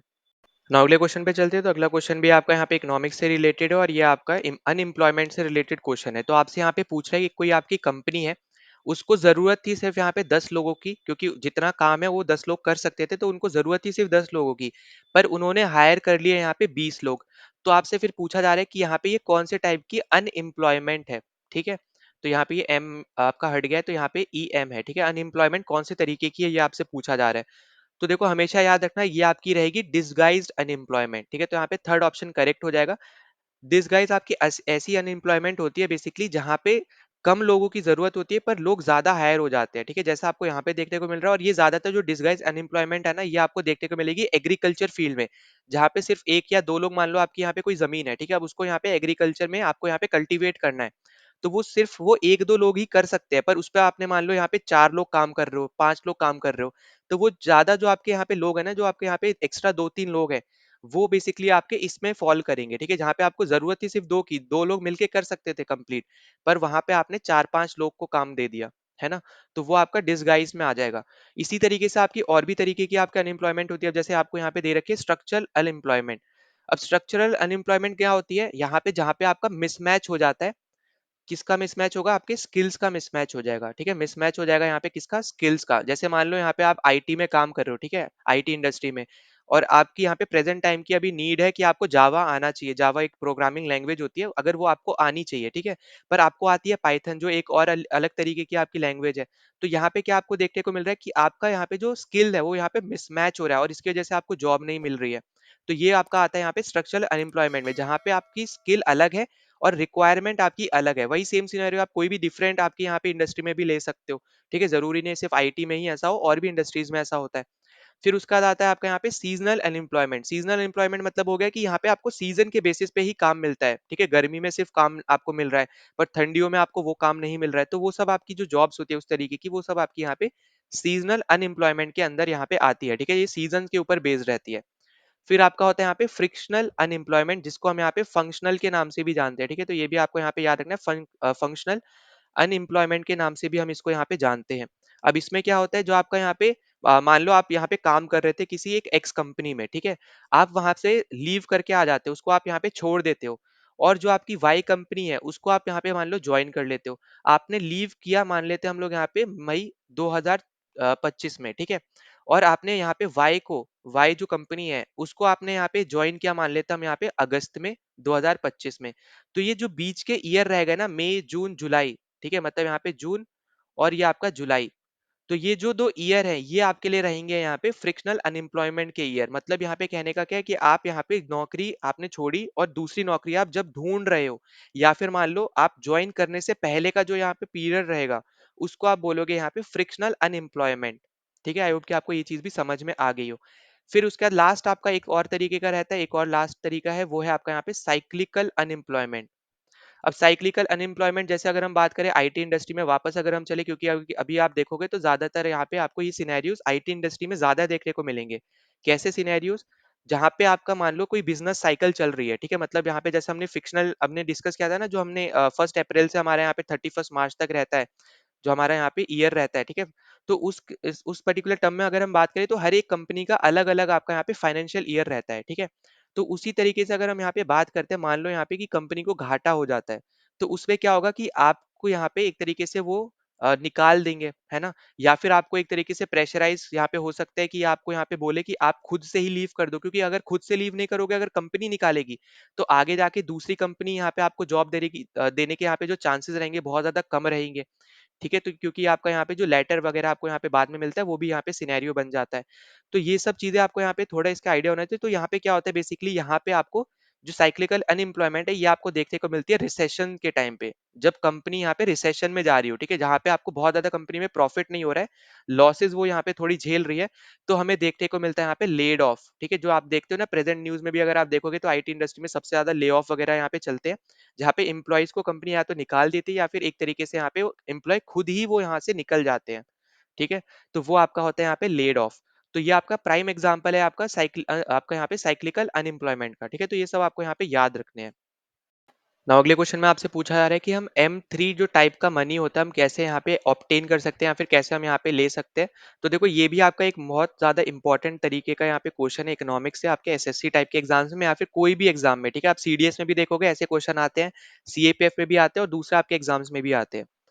तो यहाँ पे अगर हम बात करते हैं, तो देखो सबसे पहले आपको यहाँ पे क्या याद रखना है, कि आपको यहाँ पे याद रखना है कि नैरो मनी क्या होता है और ब्रॉड मनी क्या होता है, ठीक है। तो नैरो मनी याद रखना है, और आपको यहाँ पे ब्रॉड मनी याद रखना है। नैरो मनी यहाँ पे हम M1 को बोलते हैं, और कभी कभी आप देखोगे यहाँ पे M1 और M2 को मिला के भी हम इसको यहाँ पे नैरो मनी बोलते हैं। वही सेम सिनेरियो जो आपका ब्रॉड मनी होता है, ये हम जनरली बोलते हैं M3 को, पर आपको यहाँ पे ऑप्शन में M3 एंड M4 भी दिया जा सकता है। तो यहाँ पे इस तरीके से याद रखना है कि नैरो मनी होता है M1 है, पर आपको M1 एंड M2 दे सकता है। ब्रॉड मनी आपका M3 होता है, पर M3 और M4 को भी मिला के हम ब्रॉड मनी बोलते हैं, ठीक है। ये सब आपके यहाँ पे टाइप थे ब्रॉड मनी और नैरो मनी के। अब देखो यहाँ पे क्या याद रखना है कि नैरो मनी आपका यहाँ पे हाईएस्ट लिक्विड रेशियो होता है, मतलब हाईएस्ट आपको यहाँ पे लिक्विडिटी आपको इसमें ही देखने को मिलेगी, ठीक है। सबसे पहले तो आपको ये याद रखना है। लीस्ट लिक्विड आपका होता है यहाँ पे M4, ठीक है। लीस्ट लिक्विड आपका होता है यहाँ पे M4। सबसे ज्यादा कौन सा होता है? सबसे ज्यादा होता है आपका M1, ठीक है। अब M1 आप क्या होता है ये हम थोड़ा डिस्कस कर लेते हैं। तो देखो M1 आपका होता है जो भी आपकी करेंसी होती है पब्लिक में, साथ ही साथ जो भी आपने डिपॉजिट कर रखा है वो, मतलब जो आपको यहाँ पे फोर्थ ऑप्शन दे रखा है ना, ये बेसिकली आपका M1 है, ठीक है। तो ये हमारा आंसर क्या होगा? नहीं होगा। जो आपसे M3 पूछा ना, क्योंकि हमने, तो यहाँ पे M1 क्या हो जाएगा? जो भी करेंसी आपकी पब्लिक के पास है, चाहे नोट्स है या फिर सिक्के हैं, जो भी है, साथ ही साथ उन्होंने जो भी यहाँ पे मनी डिपॉजिट कर रखा है वो, ठीक है। तो ये होता है आपका यहाँ पे क्या, ये होता है M1। अब M2 क्या होता है? M2 होता है M1 प्लस सेविंग जो आपने कर रखी है यहाँ पे पोस्ट ऑफिस में, मतलब जो आपको पहला ऑप्शन दे रखा है ये आपका है M2। तो इसलिए आपका यहाँ पे पहला भी क्या होगा? नहीं होगा, ठीक है। तो आई होप कि आपको समझ में आ रहा है, इसी तरीके से मैंने ऑप्शन बनाया ताकि आपको यहाँ पे मैं समझा पाऊँ हर एक तरीके का आपको जो दे रखा है। फिर M3 आपको पूछा है, M3 आपका ब्रॉड मनी होता है, जैसे हमने यहाँ पे डिस्कस किया। तो वो आपका होता है M1 प्लस टाइम डिपॉजिट्स, ठीक है। तो जो आपको यहाँ पे सेकंड ऑप्शन में दे रखा है, तो हमारा सेकंड ऑप्शन क्या हो जाएगा? यहाँ पे करेक्ट आंसर हो जाएगा M1 प्लस जो भी आपने टाइम डिपॉजिट्स कर रखे हैं वो, ठीक है। जो टाइम डिपॉजिट मतलब होता है जो भी आपके यहाँ पे एक सर्टेन पीरियड के बाद मैच्योर हो जाते हैं, जिसके बाद आप यहाँ पे उनको विड्रॉ कर सकते हो, पर सर्टेन टाइम पीरियड तक आप उसको विड्रॉ नहीं कर सकते हो, वो आपके आते हैं टाइम डिपॉजिट्स के अंदर, ठीक है। फिर उसके बाद आपको यहाँ पे देखने को मिलेगा यहाँ पे M2, जो आपको M4 की अगर हम यहाँ पे चलो बात कर ले, ठीक है, लास्ट आपका वही बचा है। तो M4 होता है यहाँ पे M3 प्लस आपके जितने भी यहाँ पे डिपॉजिट्स है, ठीक है, ऑल डिपॉजिट्स जो भी आपने यहाँ पे कर रखे हैं पोस्ट ऑफिस के अंदर। तो यहाँ पे डिफरेंस को यहाँ पे समझना है। यहाँ पे M4 में ऑल डिपॉजिट्स की बात हो रही है, वहां पे M2 में सेविंग डिपॉजिट्स की बात हो रही है, ठीक है। यहाँ पे हर तरीके के डिपॉजिट कोई भी हो, वहां पे सिर्फ और सिर्फ सेविंग की बात हो रही है। तो इस तरीके से आपको यहाँ पे चारों याद रखते हैं, नैरो और ब्रॉड याद रखना है, ये सबसे ज्यादा इंपॉर्टेंट रहेगा, ठीक है। ये भी आपको यहाँ पे याद रख लेना है। और एक M0 जो होता है बेसिकली हम उसको बोलते हैं यहाँ पे रिजर्व मनी, ठीक है। बस इतना यहाँ पे, इतनी चीज बस आपको यहाँ पे याद रखनी है इनके रिस्पेक्ट में, ठीक है। तो ये आपको यहाँ पे याद रखना, और ये आपका होता है क्या, मनी सप्लाई के, आप यहाँ पे याद रख सकते हो। टॉपिक जो है बेसिकली आपका रहेगा मनी सप्लाई, ठीक है। टाइप ऑफ मनी में money supply, M1 M2 M3 और M4, और M0 आपका है यहाँ पे रिजर्व मनी। ना अगले क्वेश्चन पे चलते हैं। तो अगले क्वेश्चन में हमसे यहाँ पे पूछा जा रहा है कि who is the founder of Tughlaq dynasty. अब देखो सबसे पहली बात हमें पता होना चाहिए, ये है आपकी यहाँ पे जो आपका दिल्ली सल्तनत था उसकी डायनेस्टी, ठीक है। तो दिल्ली सल्तनत की आपकी यहाँ पे ये क्या है, आपकी डायनेस्टी है। पहले आपको यहाँ पे यही पता होना चाहिए।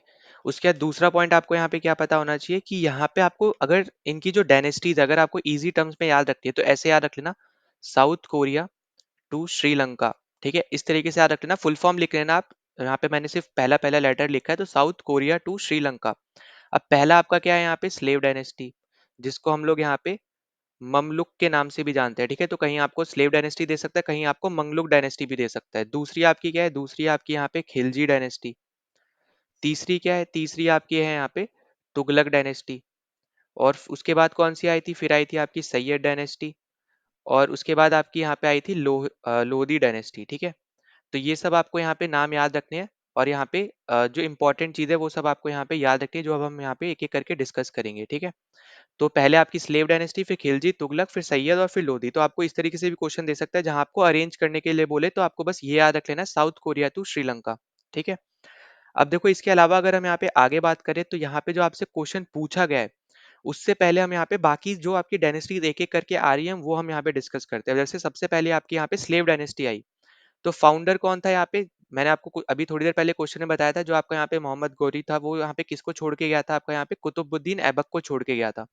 तो वही क्या होगा आपका यहाँ पे, ये होगा आपका फाउंडर जिसने आपकी स्लेव डायनेस्टी बनाई। ठीक है, ये आपको यहाँ पे याद रखना है। और ये बेसिकली आपका यहाँ पे जो पोलो होता है उसको खेलते टाइम यहाँ पे ये मारा गया था। ठीक है, यहाँ पे मतलब मर गया था, इस तरीके से आप यहाँ पे याद रख सकते हो। तो यहाँ पे कुतुबुद्दीन ऐबक हो गया इसका यहाँ पे पहला रूलर। और लास्ट रूलर भी आपसे कभी कभी पूछ लेता है तो वो भी याद रख लेना, वो है आपका यहाँ पे शमसुद्दीन। ठीक है, शमसुद्दीन कयूमर्स। तो बस आपको यहाँ पे अगर पूरा नाम याद नहीं है बस इतना याद रख लो, शमशुद्दीन। ठीक है, इस तरीके से आप यहाँ पे याद रख सकते हो। फिर आपका आती है यहाँ पे खिलजी डायनेस्टी। अब देखो खिलजी का फाउंडर था यहाँ पे जलालुद्दीन खिलजी, जलाल उद्दीन खिलजी।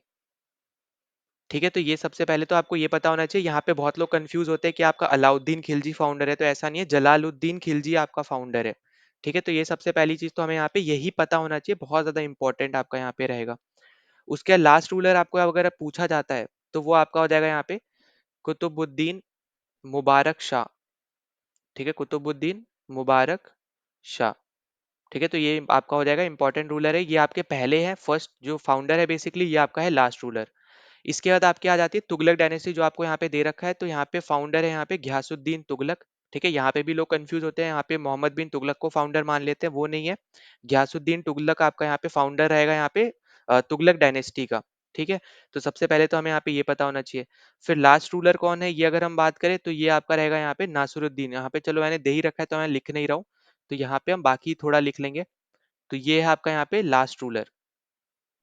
ठीक है, तुगलक डायनेस्टी का, तो ये आपको यहाँ पे याद रखना है। फिर अगर हम यहाँ पे बात करते हैं सैयद डायनेस्टी की, तो सैयद का यहाँ पे फाउंडर कौन है, तो सैयद का फाउंडर है यहाँ पे खिजिर खान, खिजिर खान। ठीक है, तो सबसे पहले हमें यहाँ पे ये चीज पता चल गई। फिर यहाँ पे लास्ट रूलर आपसे पूछ सकता है, तो लास्ट रूलर कौन है, वो है आपका यहाँ पे आलम शाह। ठीक है, आलम शाह। उसके बाद आपकी यहाँ पे जो लास्ट डायनेस्टी आती है यहाँ पे दिल्ली सल्तनत की, वो है आपकी यहाँ पे लोधी डायनेस्टी। और लोधी डायनेस्टी का यहाँ पे फाउंडर है बहलोल लोधी, बहलोल लोधी। और लास्ट आपका रूलर है यहाँ पे इब्राहिम लोधी। ठीक है, इब्राहिम लोधी। तो ये सब आपको यहाँ पे नाम याद रखने हैं। ठीक है, फर्स्ट लास्ट मैंने आपको हर एक डायनेस्टी के यहाँ पे लिखवाया है, बाकी जो इंपॉर्टेंट है बीच बीच में उनके ऊपर क्वेश्चन मैंने कराऊंगा मैं आगे, तो उनके बारे में हम यहाँ पे और ज्यादा डिस्कशन कर लेंगे। ठीक है, और फिर बाकी तो आपको पता ही है यहाँ पे कि लास्ट रूलर आपका दिल्ली सल्तनत का भी यही है। ठीक है, लोधी डायनेस्टी का भी यही है और दिल्ली सल्तनत का भी लास्ट रूलर यही है, क्योंकि इसके बाद यहाँ पे ये बैटल फील्ड में बेसिकली यहाँ पे आप हाँ ये याद रखना, ये एक लौता आपका ऐसा दिल्ली सल्तनत का रूलर है। ठीक है, फर्स्ट सुल्तान एक तरीके से जो बैटल फील्ड में मारा गया है। ठीक है, बैटल फील्ड में मारा गया है, तो हमेशा याद रखना। ठीक है, और किसने मारा है, ऑब्वियस सी बात है यहाँ पे बाबर ने मारा है। ठीक है, क्योंकि यहाँ पे उस टाइम पे फिर मुगल एम्पायर आपका शुरू हो जाता है। तो ये सब आपको यहाँ पे इंपॉर्टेंट पॉइंट है जो आपको यहाँ पे याद रखने हैं।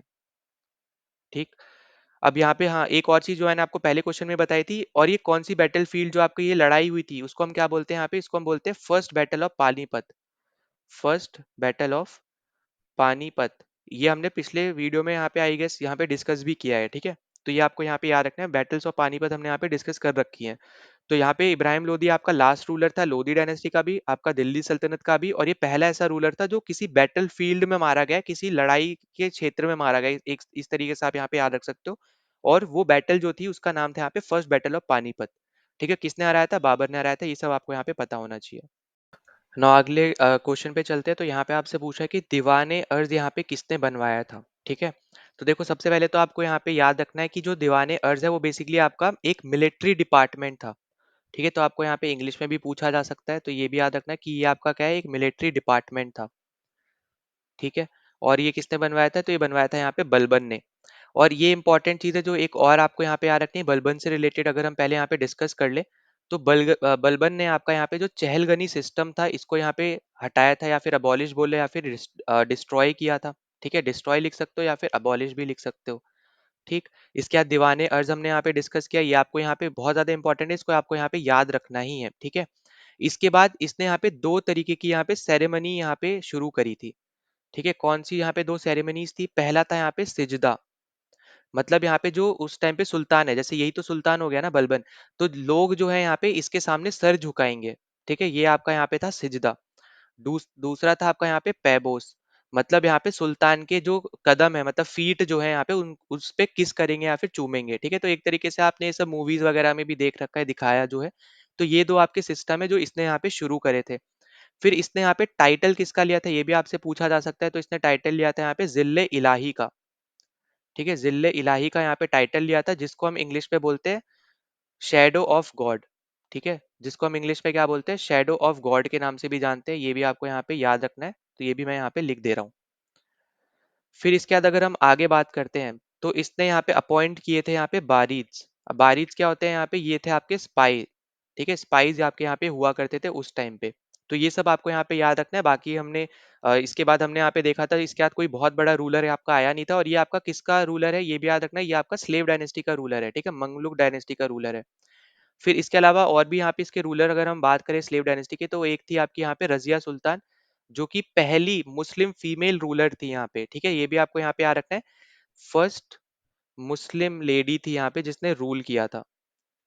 ठीक है, तो ये इंपॉर्टेंट पॉइंट है जो आपको यहाँ पे समझना है। और ये एक तरीके से यहाँ पे बोला जाता है कि जो आपका चहलगनी सिस्टम था, क्योंकि वो बलबन ने हटाया था, बलबन से पहले आपकी रजिया सुल्तान थी, तो ये एक तरीके से पपेट की तरह यहाँ पे काम करती थी। ठीक है, तो ये भी आपको यहाँ पे याद रखना है, ये बहुत ज्यादा आपको यहाँ पे इंपॉर्टेंट चीज रहेगी। ठीक, अब उसके बाद अगर हम यहाँ पे आगे बात करते हैं इसके रिस्पेक्ट में, तो यहाँ पे आपके और भी जो रूलर्स हैं वो आपके यहाँ पे आ जाते हैं। अब जैसे सबसे पहले हमने यहाँ पे किसके बारे में डिस्कस किया था? यहाँ पे कुतुबुद्दीन ऐबक के बारे में डिस्कस किया था।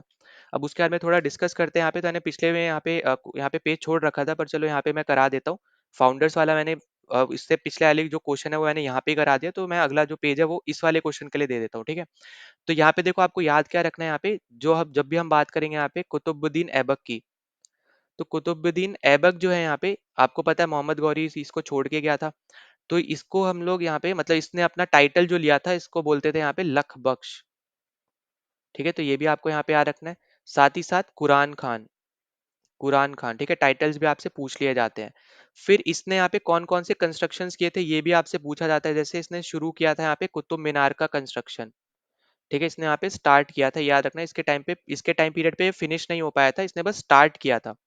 और किसके रिस्पेक्ट में किया था या किसके ऑनर के ऑनर में किया था? तो वो एक आपका यहाँ पे सूफी सेंट हुआ करते थे उस टाइम पे, जिनका नाम था यहाँ पे ख्वाजा कुतुबुद्दीन। ठीक है, ख्वाजा कुतुबुद्दीन बख्तियार, बख्तियार काकी। तो इनके ऑनर में बेसिकली यहाँ पे कुतुब मीनार यहाँ पे इसने यहाँ पे बनवाना शुरू किया था। इसके अलावा भी और भी चीजें हैं जो इसने बनाई थी, जैसे आपका यहाँ पे 2.5 दिन का झोपड़ा इसने यहाँ पे बनवाया था। ये सब क्वेश्चन आते हैं। ठीक है, यहाँ पे कोई भी चीज मैं फालतू की यहाँ पे नहीं करा रहा हूँ, ये आपको यहाँ पे याद रखना है। और ये है आपका यहाँ पे अजमेर में। फिर दूसरा यहाँ पे आपका एक और आपका आता है, वो है आपका कुवैत उल इस्लाम, जो कि आपकी एक मॉस्क है। ये आपकी एक मॉस्क है यहाँ पे दिल्ली में। ठीक है, तो वो भी इसने ही बनवाई है। फिर बाकी मैंने जैसे बताया था कि यहाँ पे 1210 में ये पोलो खेलते हुए यहाँ पे क्या हो गया था, यहाँ पे इसकी डेथ हो गई थी। फिर अगला यहाँ पे एक और इम्पोर्टेंट है, वो है आपका यहाँ पे इल्तुतमिश। इल्तुतमिश, ठीक है, यहाँ पे यही इंपॉर्टेंट रूलर्स है। इल्तुतमिश हो गया, कुतुबुद्दीन ऐबक हो गया, रजिया सुल्तान हो गई, और आपका यहाँ पे बलबन हो गया। ये चार ही रूलर आपके यहाँ पे स्लेव डायनेस्टी के इंपॉर्टेंट रूलर हैं। अब इसने यहाँ पे करेंसी सिस्टम यहाँ पे शुरू किया था। ठीक है, करेंसी सिस्टम यहाँ पे इसने शुरू किया था। क्या सिस्टम था यहाँ पे वो हम देखते हैं। तो यहाँ पे इसने टांका यहाँ पे शुरू किए थे, जो कि सिल्वर था। ठीक है, सिल्वर कॉइन बोल लो। और एक आपका यहाँ पे जिटल था, जो कि आपका कॉपर के थे। तो ये भी आपको यहाँ पे क्या रखने हैं, यहाँ पे याद रखने हैं। ठीक है। अब उसके बाद यहाँ पे आगे अगर हम बात करें तो इसने कंप्लीट करी थी कंस्ट्रक्शन किसकी, कुतुब मीनार की। तो यहाँ पे इस तरीके से यहाँ पे आप याद रख लेना, इसने यहाँ पे क्या करी थी, यहाँ पे कंप्लीट करी थी। ठीक है, शुरू कुतुबुद्दीन ऐबक ने किया था, पर खत्म किसने किया था, यहाँ पे खत्म किया था आपका यहाँ पे इल्तुतमिश ने। ठीक है, तो ये पॉइंट्स आपके यहाँ पे इंपॉर्टेंट रहेंगे। फिर यहाँ पे ये इक्ता सिस्टम लेकर आया था।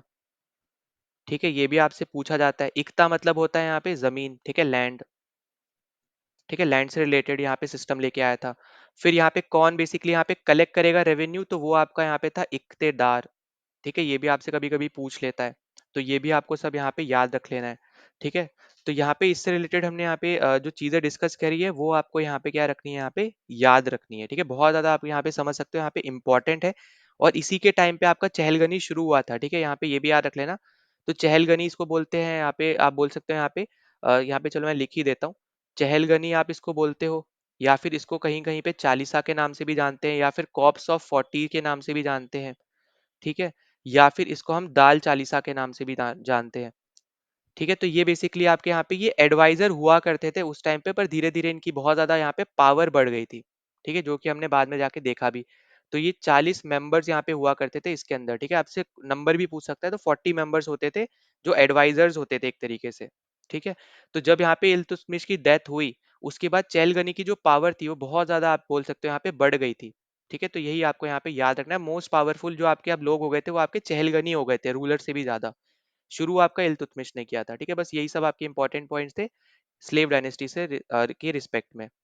ना अगले क्वेश्चन पे चलते, तो अगला क्वेश्चन आपसे पूछ रहा है कि यहाँ पे दाग किसने यहाँ पे इंट्रोड्यूस किया था। तो देखो, दाग बेसिकली होता क्या था, दाग होता था आपका यहाँ पे ब्रांडिंग ऑफ हॉर्स। ठीक है, तो लड़ाई के लिए यहाँ पे जो बेसिकली यहाँ पे घोड़े रह सकते हैं, या फिर बोलो कि ये वाले घोड़े लड़ेंगे वगैरह, उस टाइप का यहाँ पे जो सिस्टम था वो था आपका यहाँ पे दाग सिस्टम। ठीक है, तो वो आपका यहाँ पे कौन लेके आया था, तो ये लेके आया था आपका अलाउद्दीन खिलजी। और ये आपको पता होगा कि ये आपका दिल्ली सल्तनत का one of the famous ruler है। ठीक है, इसके अलावा यहाँ पे एक और सिस्टम लेके आया था जो था आपका यहाँ पे चेहरा सिस्टम। तो चेहरा सिस्टम बेसिकली आपका यहाँ पे सोल्जर सिस्टम से रिलेट करता है। ठीक है, यहाँ पे आप इसको सोल्जर सिस्टम से आप यहाँ पे रिलेट कर सकते हो। ठीक, अब इसके टाइम पे ना आपका यहाँ पे कोर्ट पोएट था जिसका नाम था यहाँ पे आमिर खुसरो। आमिर खुसरो, ये आपसे पूछा भी जाता है। ठीक है, तो ये भी आपको यहाँ पे आ रखना है, ये है आपका यहाँ पे कोर्ट पोएट। ठीक है, फिर इसके बाद हम लोग यहाँ पे इसको पैरेट ऑफ इंडिया के नाम से भी जानते हैं, ये भी आपसे हो सकता है पूछ ले, तो ये भी लिख लेना, पैरेट ऑफ इंडिया। फिर इसके अलावा इसको हम लोग बोलते हैं यहाँ पे कि इसने उर्दू की खोज करी थी, तो फादर ऑफ उर्दू लैंग्वेज भी हम लोग यहाँ पे इसको बोलते हैं।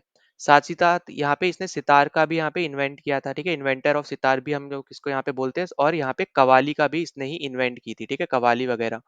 तो कवाली, सितार और आपकी उर्दू लैंग्वेज, ठीक है, सब आपको यहाँ पे याद रखनी है।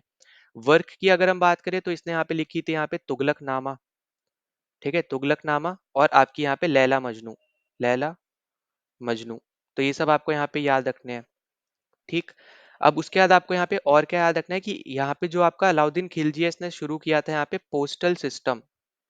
ठीक है, पोस्ट वगैरह करने का वो सब आपका यहाँ पे इसने सिस्टम शुरू किया था। फिर इसने यहाँ पे अबॉलिश किया गया था, अबॉलिश की थी इसने यहाँ पे जमींदारी सिस्टम, इसने यहाँ पे अबॉलिश किया था। ठीक है, जमींदारी सिस्टम इसने क्या किया था, यहाँ पे अबॉलिश किया था। और कैटल्स के ऊपर इसने यहाँ पे टैक्स लगा दिया था। ठीक है, यहाँ पे टैक्स लगा दिया था यहाँ पे कैटल्स के ऊपर। तो ये सब आपको यहाँ पे ये सब इंपॉर्टेंट चीजें याद रखनी है। इसने यहाँ पे सिरी फोर्ट बनवाया था, ये सब याद रख लेना। अलाई दरवाजा यहाँ पे बनवाया था, अलाई फोर्ट वगैरह हो गया इसने बनवाया था, अलाई दरवाजा इसने बनवाया था। ठीक है, तो ये सब आपके यहाँ पे क्या है, ये इंपॉर्टेंट पॉइंट है। अलाई दरवाजा आपका कुतुब मीनार से जो आपके एंट्रेंस पे रखता है ना, वही बेसिकली आपका है अलाई दरवाजा। ठीक है, तो ये भी सब आपको यहाँ पे याद रख लेने हैं। फिर अगर हम यहाँ पे आगे इसके रिस्पेक्ट में ही अगर हम आगे बात करते हैं, तो यहाँ पे अगर आप यहाँ पे देखोगे ना, तो आपने यहाँ पे मूवी एक देख रखी होगी पद्मावत, है ना। तो जो वो एक तरीके से बुक है पद्मावत, बेसिकली आपकी एक बुक है। ये आपको बस यहाँ पे याद रखनी है। तो वो बुक किसने लिखी है ये आपसे पूछता है कभी कभी। तो ये लिखी है यहाँ पे मलिक मोहम्मद जियासी ने। ठीक है, ये आपको नाम याद रखना है, ये आपसे पूछा जाता है। तो बेसिकली यहाँ पे अटैक ऑन चित्तौड़ के ऊपर यहाँ पे कहानी है।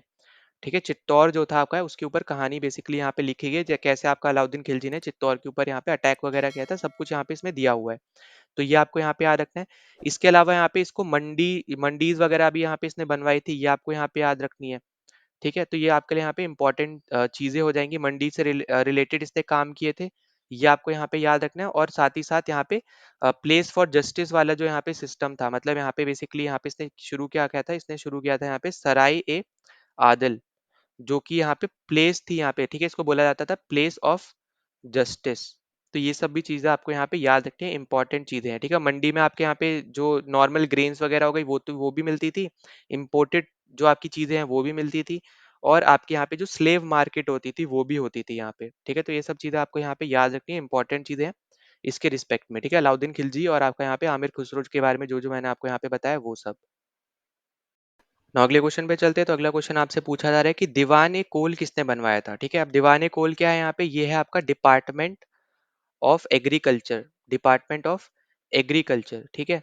और एग्रीकल्चर से रिलेटेड यहाँ पे काम किसने किया था, मोहम्मद बिन तुगलक ने किया था। ये आपको बस यहाँ पे याद रखना है। इसने दो तरीके के टैक्स इंट्रोड्यूस किए थे, एक था आपका यहाँ पे घरी टैक्स जो कि हाउस टैक्स था, और एक था आपका यहाँ पे चराची टैक्स, चराही टैक्स, ठीक है, जो बेसिकली आपका यहाँ पे पेश्योर वाला टैक्स था, ठीक है। तो ये सब आपको यहाँ पे याद रखना है, ये आपका था हाउस टैक्स, ठीक।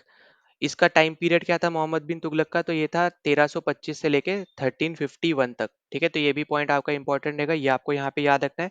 और आपका यहाँ पे जो अलाउद्दीन खिलजी है, इसका टाइम पीरियड क्या था यहाँ पे 1296 से यहाँ पे 1316, ठीक है।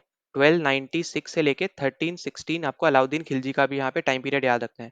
अब इसके बाद आपसे पूछा जाता है कि किसने यहाँ पे कैपिटल ट्रांसफर करी थी यहाँ पे दिल्ली टू दौलताबाद, तो वो भी आपका यहाँ पे यही है, ठीक है। आपका यहाँ पे कौन है, वो है आपका यहाँ पे मोहम्मद बिन तुगलक, ठीक है, जिसने यहाँ पे कैपिटल शिफ्ट करी थी आपकी दिल्ली से दौलताबाद में।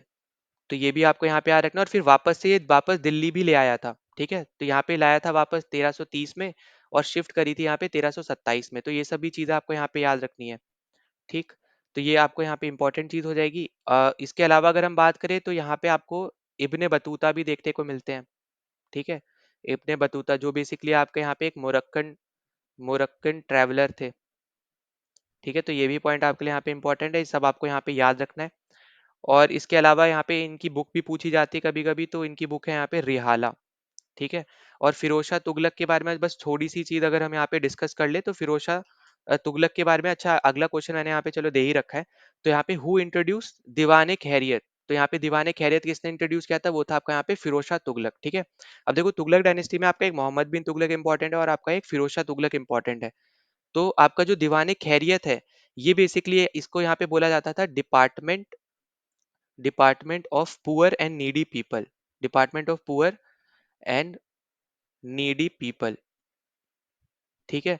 कहीं कहीं आपको डिपार्टमेंट ऑफ चैरिटी के नाम से भी दिख जाएगा, ठीक है। तो ये भी आपको यहाँ पे आ रखना है। फिर साथ ही साथ एक और इसने यहाँ पे बनाया था department of slaves, department of slaves, जिसको यहाँ पे बोला जाता था दीवान ए बंदगान, ठीक है। तो ये भी पॉइंट आपके लिए इंपॉर्टेंट है, ये भी आपसे यहाँ पे पूछा जा सकता है, तो ये भी आपको यहाँ पे याद रख लेना है।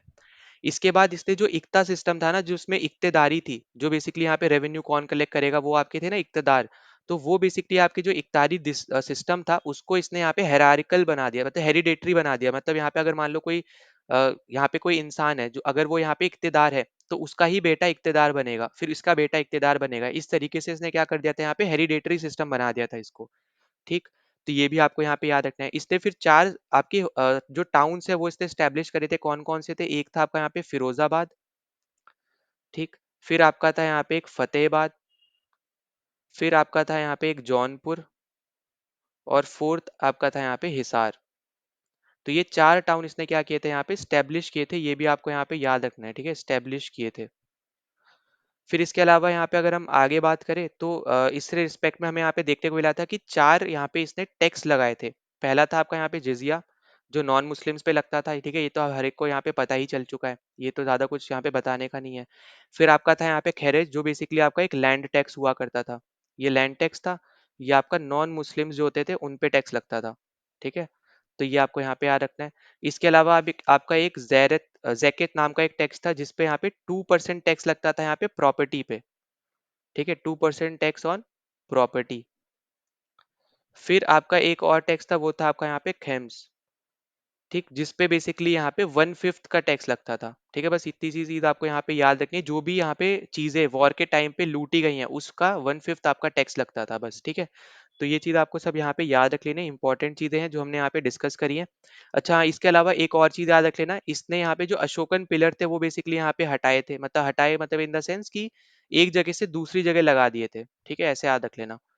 तो ये इंपॉर्टेंट पॉइंट है यहाँ पे, अशोकन पिलर को यहाँ पे ये फिरोजाबाद लेके आ गया था, ठीक है, फिरोजाबाद। तो ये सब आपके यहाँ पे इंपॉर्टेंट चीजें हैं जो आपको यहाँ पे इससे रिस्पेक्ट में आपको याद रखनी है। नाउ अगले क्वेश्चन पे चलते हैं। तो अगला क्वेश्चन हमसे पूछा जा रहा है कि कौन से रूलर ने कैपिटल अपनी यहाँ पे शिफ्ट करी थी दिल्ली से आगरा, ठीक है। तो यहाँ पे आपको पता होना चाहिए कि आगरा यहाँ पे किसने खोजी थी, ये भी आपको पता होना चाहिए। तो ये आपके यहाँ पे खोजी थी सिकंदर लोदी ने, और इसी ने यहाँ पे कैपिटल को शिफ्ट किया था दिल्ली से आगरा, ठीक है। तो याद रखना यहाँ पे फाउंडर भी अगर कभी पूछता है यहाँ पे, फाउंडर ऑफ आगरा कौन था, ठीक है, तो उसका भी आंसर कौन होगा यहाँ पे, सिकंदर लोदी ही होगा, ठीक है। पहली बात तो आपको यहाँ पे ये याद रखनी है। इसके अलावा आपको यहाँ पे बहुत सारी और भी चीजें जो हमने यहाँ पे और भी डिस्कस करी हैं जो आपकी लोधी डायनेस्टी से रिलेटेड थी, जैसे आपका बहलोल लोधी कौन था यहाँ पे, फाउंडर था, है ना, ये हमने यहाँ पे डिस्कस किया था। बहलोल लोधी आपका यहाँ पे फाउंडर था। लास्ट रूलर आपका था यहाँ पे इब्राहिम लोधी, जो कि एक लौता रूलर था पूरी दिल्ली सल्तनत का, जो कि बैटल फील्ड पे हारा था, ठीक है। किसने हराया था, बाबर ने हराया था। और कौन सी बैटल में हराया था, फर्स्ट बैटल ऑफ पानीपत में हराया था। ये सब हम अच्छे से यहाँ पे डिस्कस भी कर चुके हैं। अब देखो, इसके अलावा यहाँ पे अगर हम बात करते हैं सिकंदर लोधी की, तो यहाँ पे इसने गज ए सिकंदरी इसने यहाँ पे इंट्रोड्यूस करा था।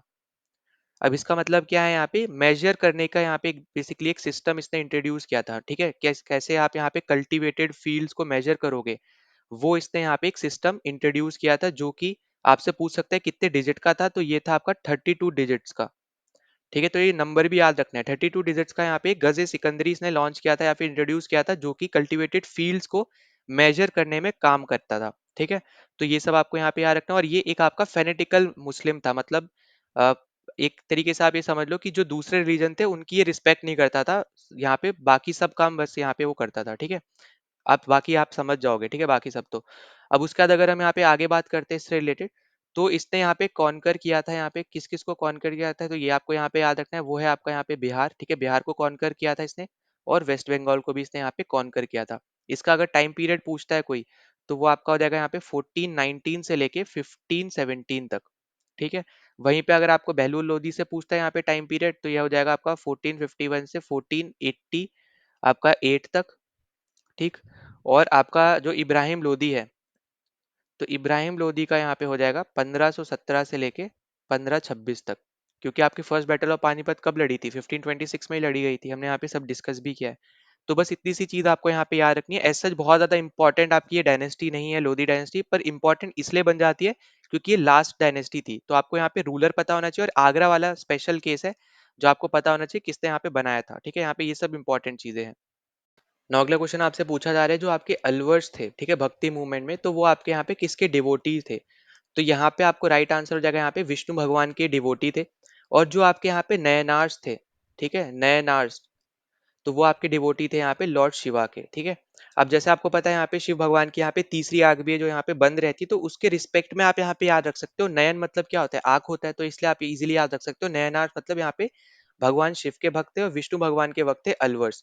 अब देखो ये भी याद रखना कि जो अलवर्स थे ना वो टोटल आपके सिर्फ 12 ही थे, ठीक है। टोटल आपके कितने थे, सिर्फ 12 थे, जिसमें से सिर्फ एक ही फीमेल थी, ठीक है, ओनली फीमेल थी यहाँ पे इनमें। मतलब यहाँ पे 11 मेल थे और एक फीमेल थी जिनका नाम था यहाँ पे एंडल, ठीक है। तो ये पॉइंट आपके इंपॉर्टेंट है जो आपको यहाँ पे याद रखना है, इसके ऊपर क्वेश्चन भी पूछे जाते हैं इसलिए, ठीक है, क्योंकि एक लौती फीमेल थी। फिर इसके अलावा अगर हम आगे बात करें तो यहाँ पे आपको नयनार्स के बारे में पूछते हैं, तो 63 आपके यहाँ पे टोटल नयनार्स थे, ठीक है। तो यहाँ पे ये इंपॉर्टेंट पॉइंट बन जाएगा जो आपको यहाँ पे याद रखना है।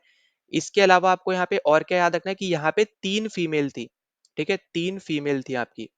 कौन कौन सी थी वो अगर हम देखते हैं, ठीक है। तो यहाँ पे प्रोनाउंसिएशन में आप थोड़ा रह सकता है, तो यहाँ पे मैं पहले लिख ही दे रहा हूँ, ठीक है। आप यहाँ पे प्रोनाउंसिएशन अपने हिसाब से कर लेना। और फिर अगर हम यहाँ पे आगे बात करते हैं, सेकंड आपकी थी यहाँ पे पांड्या क्वीन थी सेकंड वाली, ठीक है। तो ये थी आपकी यहाँ पे मनग्यानर करसियर, ठीक है। प्रोनाउंसिएशन यार थोड़ा अलग हो सकता है, ठीक है, नाम थोड़ा डिफिकल्ट है प्रोनाउंसिएशन करने में। फिर आपका यहाँ पे थर्ड है यहाँ पे कराई काल अमाइयार, ठीक है, कराई काल अमाइयार। तो ये आपकी थी यहाँ पे 3 फीमेल्स थी जो आपकी बेसिकली यहाँ पे नयनार्स थी, ठीक है। ये आपकी पोएट थी, ये आपकी पांड्या क्वीन थी। तो आपको ये सब आपको यहाँ पे याद रख लेना, इंपॉर्टेंट चीजें हैं ये। ना अगले क्वेश्चन पे चलते हैं। तो अगला क्वेश्चन हमसे पूछ रहा है यहाँ पे कि कृष्ण देवा राय ये आपके कौन से डायनेस्टी के रूलर थे? ठीक है, तो देखो सबसे पहले तो आपको ये पता होना चाहिए कि कृष्णदेवराय आपके यहाँ पे विजयनगर एम्पायर से रिलेटेड है। ठीक है, तो सबसे पहले हमें यहाँ पे क्या पता होना चाहिए कि कौन सी आपकी यहाँ पे जो आपकी एम्पायर है उससे रिलेटेड है, तो ये आपके हैं यहाँ पे विजयनगर एम्पायर से रिलेटेड। ठीक है, सबसे पहले तो हमें यहाँ पे ये पता चल गया। दूसरा हमें यहाँ पे पता होना चाहिए कि यहाँ पे विजयनगर एम्पायर के फाउंडर कौन है, ये भी पता होना चाहिए। तो ये है आपके हरिहरा हरिहरा एंड बुक्का। ठीक है, और दूसरी चीज याद रखना कि हरिहरा बुक्का ने जब यहाँ पे ये स्टेब्लिश कर रहे थे आपका यहाँ पे अंपायर, तो उस टाइम पे कंटेम्प्रेरी जो रूलर था वहाँ पे, जो अगर हम नॉर्थ साइड में बात करें तो वो था आपका मोहम्मद बिन तुगलक। ठीक है, तुगलक डायनेस्टी थी। पर अगर आपसे पूछता है कि केडीआर मतलब कृष्णदेवर राय के कंटेम्प्रेरी कौन था, तो वो था आपका यहाँ पे बाबर। ठीक है, तो ये इंपॉर्टेंट पॉइंट है जो आपको यहाँ पे समझना है। इसके अलावा फिर आप यहाँ पे जो डायनेस्टी है आपकी विजयनगर एम्पायर की, उसको आप SSTA से याद रख सकते हो। ठीक है, SST तो आपका एक सब्जेक्ट होता था, उससे याद रख लो, और ए बस आपको आखिरी में लगा देना है। तो पहला आपकी यहाँ पे डायनेस्टी आई संगम डायनेस्टी। ठीक है, दूसरी आपकी डायनेस्टी आई यहाँ पे सलूवू डायनेस्टी। ठीक है, सुलूवू या सिलावा जो भी आप यहाँ पे रख सकते हो। ठीक है, अलग अलग जगह पे अलग अलग आपका यहाँ पे नाम दे रखे हैं, पर इसको आप इस तरीके से यहाँ पे लिख लो। ठीक है, फिर आपका यहाँ पे अगली जो डायनेस्टी है यहाँ पे टी से, वो आई यहाँ पे तलुवा डायनेस्टी या फिर तुलुवा डायनेस्टी। ठीक है, तो दोनों ही आप यहाँ पे नाम याद रख लेना, अलग जगह पे अलग अलग नाम है। फिर आपका यहाँ पे ए से जो डायनेस्टी है वो है आपके यहाँ पे अराईवीडू। ठीक, तो ये चार डायनेस्टीज बेसिकली हमें यहाँ पे देखने को मिलती है विजयनगर एम्पायर में। और जो आपके केडीआर हैं, ये आपके फेमस रूलर हैं तुलुवा डायनेस्टी के या फिर तुलुवु डायनेस्टी के या फिर तलुवा डायनेस्टी। ठीक है, किसी भी तरीके से आप यहाँ पे बोल लो। ठीक, उसके अलावा आपको यहाँ पे और क्या याद रखना है इसके रिस्पेक्ट में, आपको अगर हम इससे रिलेटेड बात कर रहे हैं, तो यहाँ पे आप ईयर याद रख लेना जब यहाँ पे आपका विजयनगर एम्पायर यहाँ पे स्टैब्लिश हो रहा था 1336, जो आपका 14th सेंचुरी में आ जाता है। ठीक है, ये आपको यहाँ पे याद रखना है। फिर देखो यहाँ पे ना ज्यादा आपसे एज सच क्वेश्चन नहीं पूछे जाते विजयनगर एम्पायर से रिलेटेड, बस आपको फाउंडर पता होना चाहिए, ईयर पता होना चाहिए, केडीआर के बारे में थोड़ा इन्फॉर्मेशन होना चाहिए, और एक बैटल है जो अगला मैंने क्वेश्चन भी रख रखा है, उससे उसके रिस्पेक्ट में आपसे यहाँ पे क्वेश्चन पूछा जाता है। ठीक है, तो यहाँ पे देखो सबसे पहले याद रख लेना यहाँ पे, और फॉरेन ट्रैवलर्स तो हम अगले वीडियो में कर लेंगे, वहां से आपको और क्वेश्चन बनते हैं तो वो भी हम यहाँ पे कवर कर लेंगे।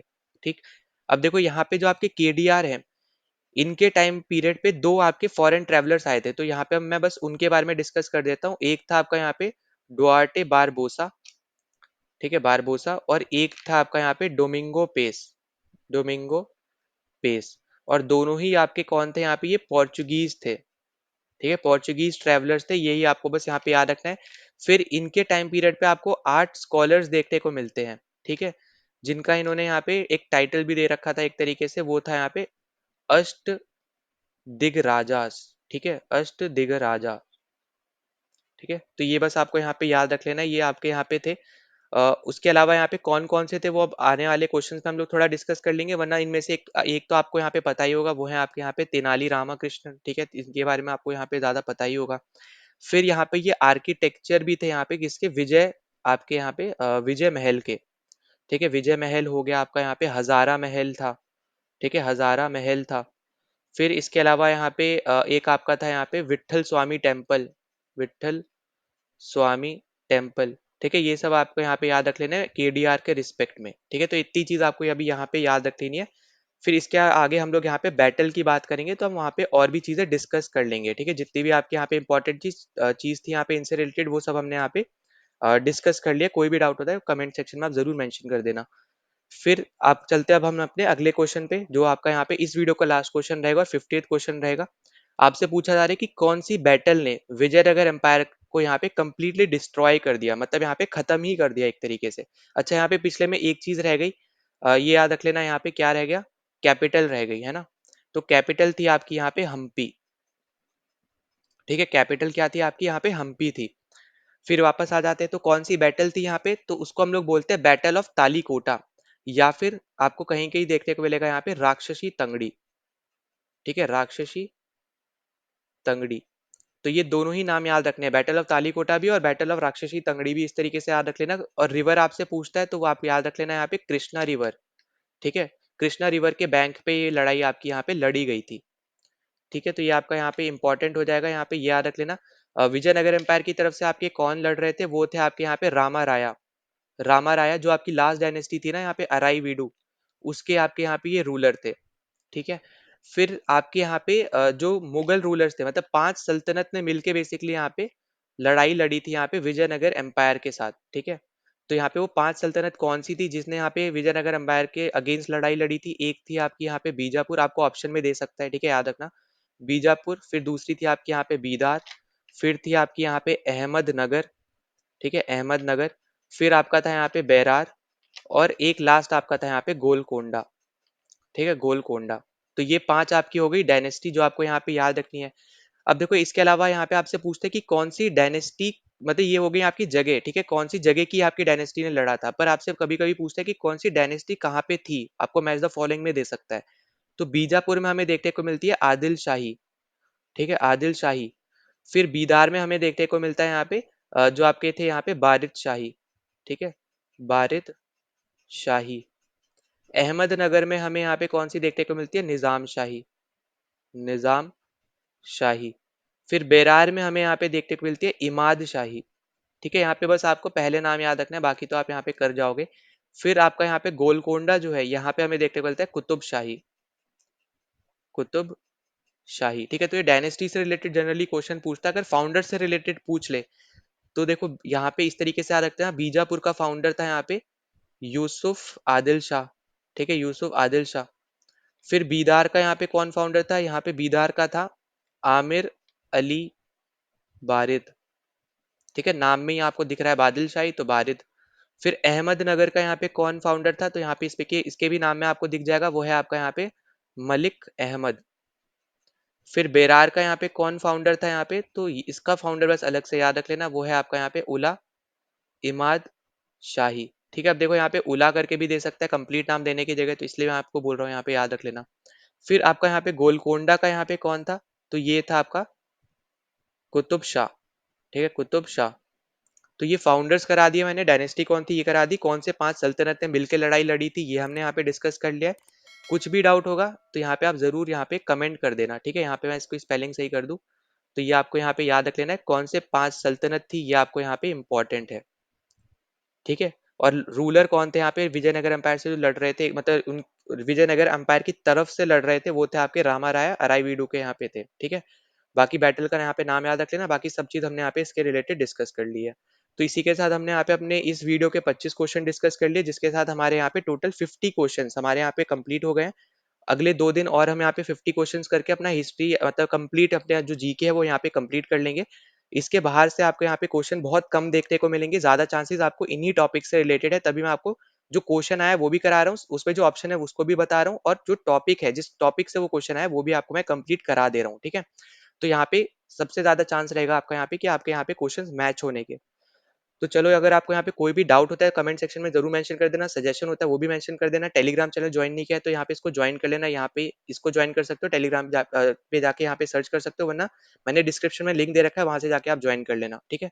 कोई भी डाउट होगा कमेंट सेक्शन में जरूर आप यहाँ पे मेंशन कर देना। पहली बार आए हो यहाँ पे चैनल पे, प्लीज सब्सक्राइब कर देना, वीडियो को लाइक कर देना, वीडियो को शेयर कर देना, और मिलते हैं अब हम अपने अगले वीडियो में।